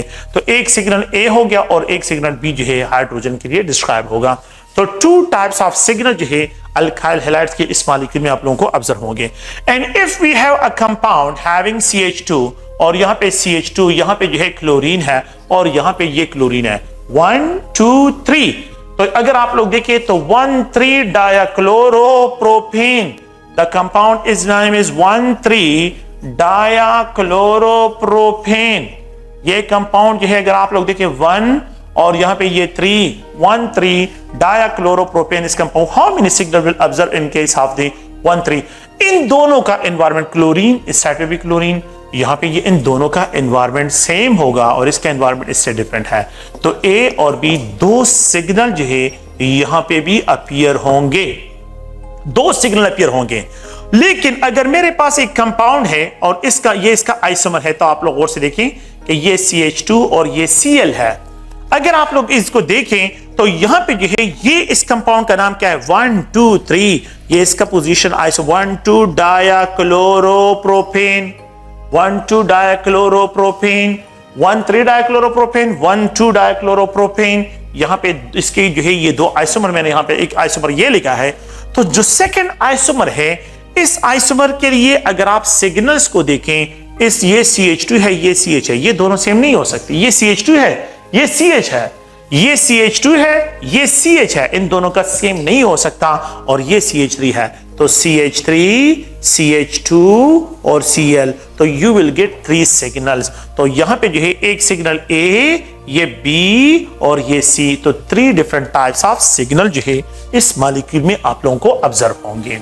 अच्छा, अगर आप लोग देखें, मैं एक और इसका आइसोमर ड्रा कर लेता हूं, बस ये लास्ट आइसोमर है इसका, वो भी अगर आप लोग देखें तो ये CH3, ये CH2 और यहां पे ये Cl है और ये भी Cl है, दोनों क्लोरीन एक ही कार्बन पे लिंक है। इसको जो है जिमिनल डाइहैलाइड भी कहते हैं, इसको विसिनल डाइहैलाइड कहते हैं और इसको जिमिनल डाइहैलाइड कहते हैं। अब अगर आप लोग देखें तो एक सिग्नल इसके लिए होगा, एक सिग्नल इसके लिए होगा और एक सिग्नल, तो 3 जो है सिग्नल यहां पे भी आप लोगों को अपीयर होंगे। तो 3 टाइप्स ऑफ सिग्नल जो है, यहाँ पे भी 3 डिफरेंट टाइप्स ऑफ प्रोटॉन और यहाँ पे भी 3 डिफरेंट टाइप्स, और यहाँ पे 2 टाइप्स ऑफ सिग्नल अपीयर होंगे। तो अल्काइल हैलाइड के केस में आप लोगों ने क्या करना है, नाइबर को देखना है कि इसके नाइबर अगर एक दूसरे से डिफरेंट हो तो डेफिनेटली जो है उनके लिए जो सिग्नल्स होंगे वो एक दूसरे से डिफरेंट जो है डिस्क्राइब होंगे। ओके, अच्छा, एक और मॉलिक्यूल की तरफ आते हैं। ऑर्गेनिक कंपाउंड में जो है अगर आप लोग देखें, ये अल्कोहल है, मीथानोल है, मीथानोल अल्कोहल क्लास की तरफ आते हैं, तो यहाँ पे जो है you will gate 2 type of signal, यहाँ पे 2 टाइप ऑफ सिग्नल जो है अपीयर होंगे। एंड इफ यू है जो है यहाँ पे डिस्क्राइब करता हूं इथेनॉल, तो यहाँ पे 1 2 3, तो 3 सिग्नल जो है इथेनॉल में अपीयर होंगे। And in case of propanol, अगर मैं प्रोपानोल लेता हूं, ये जो है क्या है, प्रोपानोल है, तो प्रोपानोल के केस में 1 2 3 4, ये CH2 सेम नहीं, क्योंकि इसके एक साइड पे हाइड्रोक्सिल और दूसरी साइड पे CH2 है, तो ये दोनों सेम नहीं हो सकते। 1 2 3 4, you will get 4 signals, 4 signal यहां पे अपीयर होंगे। एंड इफ यू हैव जो है अगर आप लोग देखें 2 प्रोपानोल, ये इसका आइसोमर है, ये क्या है 2 प्रोपानोल और 1, वो 1 प्रोपानोल है, ये 2 प्रोपानोल है, तो 1, इन दोनों का एनवायरमेंट सेम है, क्योंकि जो नाइबर इसका है यही नाइबर इसका भी है, इन दोनों का नाइबर सेम है, और यहाँ पे यू विल गेट 3 सिग्नल्स। इस प्रोटॉन के लिए 3 सिग्नल जो है आप लोगों के पास अपीयर होंगे। तो यहाँ पे जो है अगर आप लोग देखें, मैं इसको डिस्क्राइब करता हूं कि यहाँ पे क्लोरीन है और यहाँ पे जो है अगर आप लोग देखें CH2OH, how many signal will observe for the 2-chloro-1-propanol, the compound is name is, अगर आप देखें तो 2-chloro और यहाँ पे 1-propanol, इस कंपाउंड का नाम है, ये प्रोपानोल हो गया, और यहाँ पे जो है ये कार्बन 1, ये कार्बन 2 जो है आप लोगों के पास 2-chloro। तो कैन वी राइट कि एक सिग्नल इसके लिए, एक सिग्नल CH2 के लिए, एक सिग्नल CH के लिए और एक सिग्नल CH3 के लिए, तो कैन वी राइट के 4 सिग्नल्स ऑफ प्रोटॉन जो है यहाँ पे आप लोगों के पास अपीयर होंगे। तो ये alcohol class of organic compounds के लिए आप लोगों ने जो है इनको ज़हन में रखना है कि यहाँ पे जो है आप लोगों के पास किस तरह के जो है ये स्ट्रक्चर जो है जनरेट होते हैं। ओके, नेक्स्ट जो है, if you have an example of ethers, अगर आप ईथर्स को देखें तो इन दोनों के environment same, you will get just only one signal that will be stand for 6 protons के लिए। and if we have OCH2 और यहाँ पे CH3 है, अब थोड़ा सा और से इस क्वेश्चन को देखने की कोशिश करें कि ये CH3 और ये CH3 सेम नहीं है, क्योंकि CH3 के साइड पे CH2 है और इसके CH3 के साइड पे यहां पे ऑक्सीजन है, तो ये दोनों सेम नहीं हो सकते। तो A यहां पे ये B और ये C, 3 सिग्नल जो है यहां पे अपीयर होंगे एंड 3 सिग्नल में ये 3 के लिए, ये 2 के लिए और ये 3 के लिए स्टैंड करेगा। ठीक है, तो यहां पे रेशियो 3:3 होगा आप लोगों के पास, इस रेशियो के साथ यहां पे होगा। ओके, और अगर आप लोगों के पास ये CH3 CH2O CH2 CH3 है, तो इन दोनों का एनवायरनमेंट, अब अगर आप देखिए CH3 CH2 CH3 CH2 दोनों का environment same, CH2 CH2 CH2O CH2O CH2 CH3 CH2 CH3 इन दोनों का एनवायरनमेंट भी same. You will gate 2 signals, यहां पे 2 सिग्नल्स ऑफ प्रोटॉन अपीयर होंगे। You will gate 2 signals of proton, इस केस में 2 सिग्नल्स ऑफ प्रोटॉन जो है यहां पे आप लोगों के पास प्रेजेंट होंगे। अच्छा, नेक्स्ट जो है इसी ऑर्गेनिक कंपाउंड में ईथर से मैं निकल रहा हूं और यहां पे जो है एक और एग्जांपल की तरफ आते हैं एंड दैट इज एल्डिहाइड। तो यहां पे मैं बिल्कुल फर्स्ट एग्जांपल जो है एल्डिहाइड, बिल्कुल smallest, how many, only one signal in proton NMR, one type of proton CH3COH, how many signal, 2 signal. Okay, यहां पे अगर आप लोग देखिए प्रोपनल, ये प्रोपनल है, प्रोपनल 1 2 3, तो यू विल गेट 3 सिग्नल्स, यहां पे 3 सिग्नल्स हैं। अपने स्ट्रक्चर को देखना है और इसके बेस पे डिसाइड करना है कि how many signal will appear. और अगर आप लोगों के पास यहां पे ब्यूटानल है, ब्यूटानल, तो इट इज डिस्क्राइब, ये ब्यूटानल, ये ज़हन में रखें, CH2 के साइड पे कार्बोनाइल है, CH2 के साइड पे जो है CH2 है, लेकिन ये इसका एनवायरनमेंट, इन दोनों का एनवायरनमेंट सेम नहीं है, डिफरेंट है। तो यहां पे 1 2 3 4, तो प्लीज ध्यान में रखें यहां पे 4 सिग्नल अपीयर हो रहे हैं, 4 सिग्नल अपीयर होंगे। ओके, ये तो एल्डिहाइड के लिए हो गया। कीटोन्स, यहां पे बिल्कुल simplest ketone, only one signal of proton strain for 6 proton.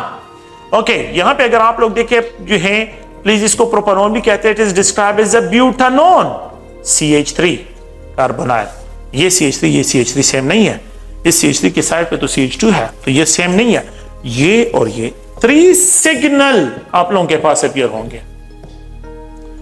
ठीक है, 3 signals. Okay, if you have butanone, pentanone, 2 pentanone, तो यहां पे 1 2 3 4 5 कार्बन है, एक सिग्नल इसके लिए, एक सिग्नल इसके लिए, एक सिग्नल इसके लिए, इसके ABCD 4 सिग्नल यहां पे अपीयर होंगे। And if you have no this compound, यही पेंटानोन है लेकिन ये 3 पेंटानोन है, अगर मेरे पास 3 पेंटानोन हो तो अब ये CH3 सेम, क्यों, इसके नाइबर और इनके नाइबर सेम है। अच्छा, ये CH2 कार्बोनाइल, इस साइड पे CH3, इस CH2 के इस साइड पे CH3, इस साइड पे ये भी सेम है, जस्ट ओनली 2 सिग्नल जो है यहां पे आप लोगों के पास कीटोन में यहां पे अपीयर होंगे। तो ये प्रोटॉन NMR जो है अगर आप देखें तो the number of signals produces by 2 pentanone 2 है, the number of 3 pentanone 2 signals हैं, and the number of signal produced by 2 pentanone are 4, ये 4 सिग्नल जो है, तो 2 पेंटानोन 4 सिग्नल प्रोड्यूस करता है और यहां पे जो है 3 पेंटानोन जो है 2 सिग्नल प्रोड्यूस करता है। तो अगर आप लोग देखें, मैं यहां पे example carboxylic aliphatic carboxylic acids हैं, carboxylic acid, the number of जो है सिग्नल इन प्रोपेनोइक एसिड, यहां पे अगर आप लोग देखें ब्यूटानोइक एसिड, प्लीज आप लोग देखें 1 2 सिग्नल्स, 1 2 3 सिग्नल्स, 1 2 3 4 सिग्नल्स, 5 सिग्नल जो है आप लोगों के पास क्या होंगे, वो आप लोगों के पास जो है पेंटानोइक एसिड में अपीयर होंगे। ओके, तो ये तो कार्बोक्सिलिक एसिड्स के बारे में कि हाउ मेनी सिग्नल जो है ये प्रोड्यूस हो रहे हैं। अगर मैं यहां पे इसका एक डेरिवेटिव लेता हूं, how many signal will appear for the acid halide, just only 1, how many signal are appear for the acid halide, ये एक अनदर इसका डेरिवेटिव है, इट इज कॉल्ड, अगर आप लोग देखें तो इस एसिड हैलाइड को अगर आप लोग देखें तो 2 इथेनॉल क्लोराइड, प्रोपेनाइल क्लोराइड, तो एक ये, तो यहां पे 2 सिग्नल, ब्यूटानाइल जो है butanoyl chloride, butanoyl chloride 1 2 3 signal appear. So the number of carbon जो है जब इस एसिड कार्बोक्सिलिक एसिड में इंक्रीज होते हैं तो सिग्नल भी इंक्रीज होते हैं, जब number of carbon acid halide में इंक्रीज होते हैं तो भी सिग्नल इंक्रीज हो रहे हैं, तो यहां पे सिग्नल इंक्रीज आ रहे हैं। Okay, and if you have, अगर आप लोगों के पास esters, how many signal will appear, यहां पे 2 सिग्नल होंगे। How many signal will be observe in case of जो है दिस कंपाउंड, 1 2 3 सिग्नल अपीयर होंगे। अगर ये कांस्टेंट हो और यहां पे नंबर ऑफ कार्बन इंक्रीज तो इसी तरह जो है सिग्नल भी इंक्रीज होगी। और अगर आप लोग देखिए यहां पे ये CH3 और ये CH2 है और ये कार्बोक्सिलिक एसिड एस्टर है, तो आप लोग देखिए एक ये इनके एनवायरनमेंट डिफरेंट है, ये ऑक्सीजन के साथ करें, ये कार्बन के साथ, ये दोनों सेम नहीं हो सकते। अच्छा, ये CH2 के साथ कनेक्टेड है, ये भी CH2, लेकिन इस CH2 के इसका नेबर ऑक्सीजन है, लेकिन इस CH2 का नेबर, तो इन दोनों का एनवायरनमेंट सेम नहीं, इसका डिफरेंट, इसका डिफरेंट। A, B, C और D, 4 सिग्नल जो है आप लोगों के पास इस कंपाउंड में। इथाइल प्रोपेनोवेट हैव 4 सिग्नल्स, इसमें 4 सिग्नल जो है यहाँ पे आप लोगों के पास अपीयर होंगे। खैर, ये जो है आप लोगों ने ज़हन में रखते हैं इन कंपाउंड्स को, और ये जितने भी जो है मेरे यहाँ पे डेरिवेटिव्स ऑफ एसिड, ये अगर आप लोग देखें तो acid amide, how many NMR signal, 1 and 2, तो 2 सिग्नल्स हैं। एंड इफ वी हैव जो है, अगर आप देखें प्रोपेन से, मैं इसको डिस्क्राइब करता हूं, प्रोपेन, यहाँ पे जो है प्रोपेनामाइड, और यहाँ पे भी एक कार्बन आ जाए, 1 2 3 4, यू विल गेट 4 सिग्नल्स। ये कार्बन मिथाइल ग्रुप नाइट्रोजन के साथ है, ये कार्बन नाइट्रोकार्बन के साथ कनेक्टेड है, तो जिसका नेबर डिफरेंट उसकी जो है प्रॉपर्टी भी डिफरेंट होगी, इसके सिग्नल भी इससे डिफरेंट होंगे। ओके, तो मेरे ख्याल में जितनी बातें मैंने यहाँ पे की है, तो इनको अगर आप लोग देखें तो ये जो है मैंने सिर्फ और सिर्फ एलिफैटिक जो है जितने भी क्लास ऑफ ऑर्गेनिक कंपाउंड्स को डिस्कस किया। अब एरोमेटिक की तरफ आते हैं और एरोमेटिक की जो है डिस्कशन करते हैं कि जो एरोमेटिक जो है रिंग है उसमें क्या क्या चेंजेस जो है आप लोगों के पास ऑब्जर्व होते हैं। तो मैं स्टार्ट लेता हूं फ्रॉम बेंजीन। ये बेंजीन है, बेंजीन का फार्मूला C6H6 है। All proton in a benzene are chemically equivalent, they are magnetically equivalent. Chemically you will get only one signal, एक सिग्नल जो है अपीयर होता है, one signal। अच्छा, मैंने यहां पे आप लोगों को जो है बस एक रूल जो है एक जो है टेबल बनाना है, और उसी टेबल के मुताबिक आप इन कंपाउंड्स को जो है ज़हन में रखें, और इनकी जो है मतलब ये कि इनकी जो सिग्नल्स हैं वो सिग्नल भी आप लोगों ने ज़हन में रखने हैं। If let's suppose this hydrogen is replaced by जो है, अगर मैं इसको रिप्लेस कर लेता हूं यहां पे जो है OH पे, having hydroxyl group, if it is replaced by NH2, अगर यहां पे NH2 के जरिए, and if it is replaced by CH3, and if it is replaced by OCH3, तो ऐसे सब्स्टिट्यूएंट पे मैंने हाइड्रोजन को रिप्लेस किया है जिसके साथ हाइड्रोजन हाइड्रोक्सल, हाइड्रोजन यहां पे भी, हाइड्रोजन यहां पे भी, हाइड्रोजन यहां पे, इनके लिए फिक्स वैल्यू है इन सब के लिए।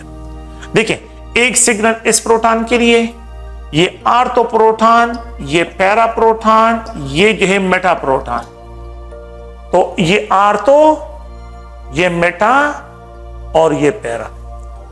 एक सिग्नल इसके लिए, एक सिग्नल इन दोनों के लिए, और एक सिग्नल इनके लिए। You will get 4 signal in case of phenol.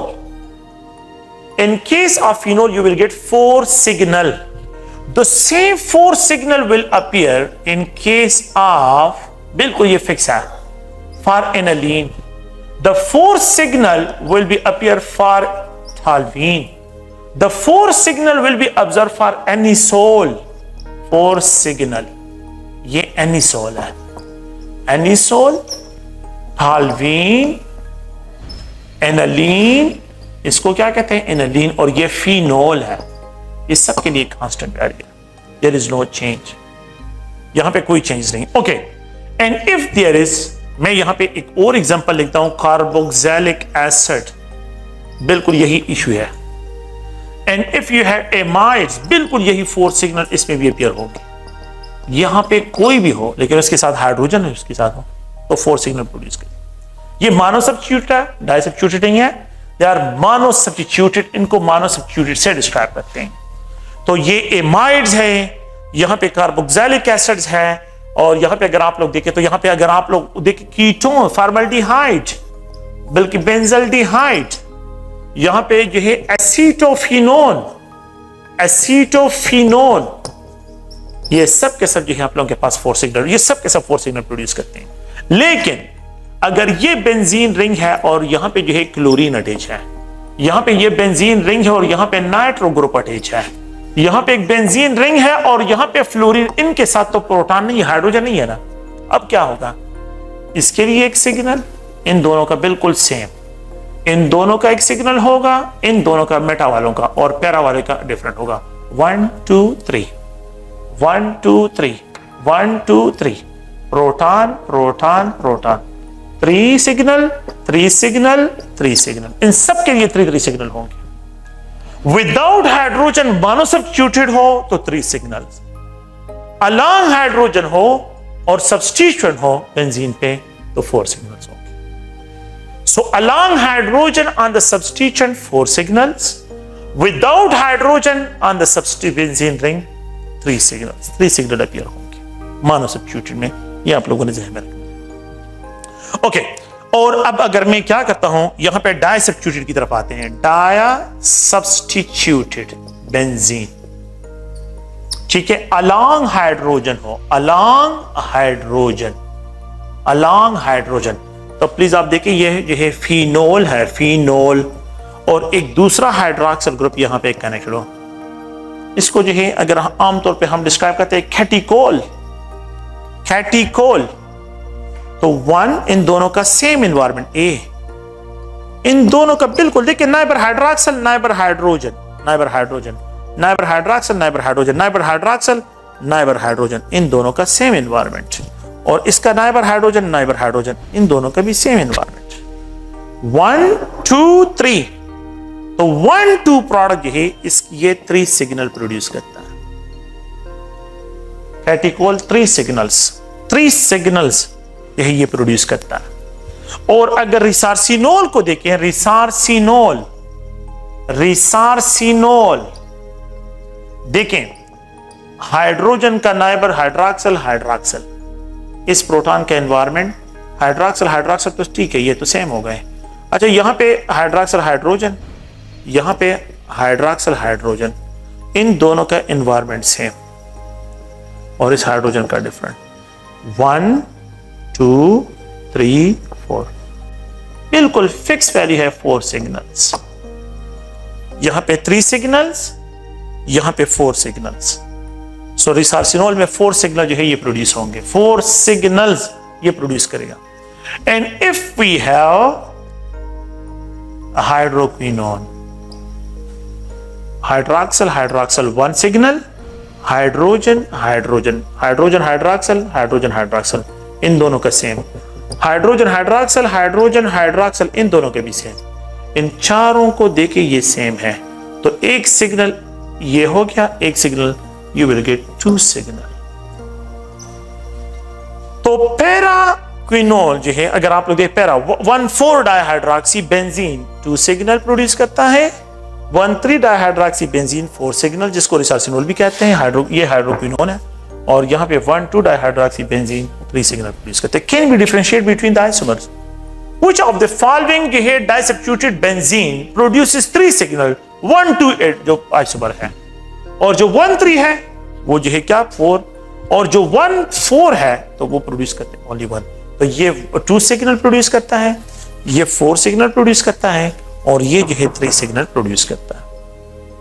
तो आप लोगों ने जो है क्या करना है, इन पॉइंट्स को ज़हन में रखना है, और यही जो है इसी के बेस पे जो है हमने एनएमआर्स जो है इन सिग्नल्स को जो है यहाँ पे मतलब ये कि सिग्नल्स किस तरह जो है आइडेंटिफाई करें। Okay, and if we have a mix compound, hydroxyl group और यहाँ पे NH2 है, हाइड्रोक्सिल और NH2 दो डिफरेंट है, can we write is ortho aminophenol, ortho aminophenol जो है इसके लिखते हैं, एक सिग्नल इस प्रोटॉन के लिए, एक सिग्नल इस प्रोटॉन के लिए B हो जाएगा, और इसका नाइबर नाइट्रोजन है तो C हो जाएगा, इसका नाइबर हाइड्रोक्सिल है तो डी हो जाएगा। वो इसका नाइबर और इसका नाइबर जो है अगर आप लोग देखिए तो ये नाइबर नेक्स्ट नाइबर, तो ये डी, ये ई और ये एफ होंगे। तो 1 2 3 4 5 6 सिग्नल जो है यहां पे आप लोगों के पास 6 different types of the signal जो है वो यहां पे क्या होते हैं, वो यहां पे अपीयर होते हैं। और अगर ये प्रोडक्ट क्या हो जाए कि ये बेंजीन है और इस बेंजीन में यहां पे हाइड्रोक्सिल और ये NH2 है, हाइड्रोजन इसका BC, ABC, यहां पे जो है ये D हाइड्रोजन और यहां पे जो है आप लोगों के पास ये E होगा और यहां पे जो है ये क्या है, ये भी आप लोगों के पास F होगा। ठीक है, तो अगर आप इसको देखें तो यहां पे neighbour hydrogen, next neighbour hydroxyl, यहां पे हाइड्रोजन लेकिन नेक्स्ट नाइबर NH2 है, तो यहां पे भी 6 सिग्नल अपीयर होंगे। लेकिन अगर आप इसको पैरा रखें, पैरा प्रोडक्ट, और ये NH2 है, हाइड्रोजन हाइड्रोजन A B और इन दोनों का एनवायरमेंट सेम C और यहां पे D, 1 2 3 4 सिग्नल यहां पे अपीयर होंगे। तो दो आइसोमर 6 प्रोड्यूस करें और एक आइसोमर देखिए वो 4 सिग्नल प्रोड्यूस कर रहा है। तो ये आप लोगों के पास क्या है, ये आप लोग प्लीज ध्यान में रखें, ये आप लोगों के पास जो है NMR के लिए। अच्छा, बस ये लास्ट एक एग्जांपल जो है आप लोगों के साथ डिस्कशन पे करते हैं और फिर इस टॉपिक को कंक्लूड करते हैं, और वो ये है कि अगर आप लोग देखें, if we have a chlorine और यहां पे ब्रोमीन हो, how many signal will appear? There is no proton on the substituent, इस पे प्रोटॉन नहीं है, तो just only hydrogen hydrogen, A B C D, 4 signal यहां होंगे। Okay, and if we have chlorine bromine, hydrogen hydrogen hydrogen hydrogen, A B C D, 4 signal यहां पे भी होंगे। And if we have last जो है यहां पे इसको इसका क्लोरीन और ये ब्रोमीन, हाइड्रोजन हाइड्रोजन, तो A, ये दोनों सेम हो गए। अब इन ये दोनों सेम हो गए तो यहां पे ये भी, तो जस्ट ओनली 2 सिग्नल्स। तो आप लोगों ने इसको ज़हन में रखना है। इसमें बाकी जो जनरल टॉपिक्स हैं, जनरल पॉइंट्स हैं, नेक्स्ट लेक्चर में उसको डिस्क्राइब करता हूं, लेकिन आप लोग इसको प्रैक्टिस करें, आइडेंटिफाई करें द सेट ऑफ प्रोटॉन। ये बहुत सी बातें हमने की हैं, आप लोगों के ईटा से रिलेटेड बहुत आसान से क्वेश्चंस होते हैं, तो घबराइए मत, just only it's a introduction. Okay, thank you, शुक्रिया।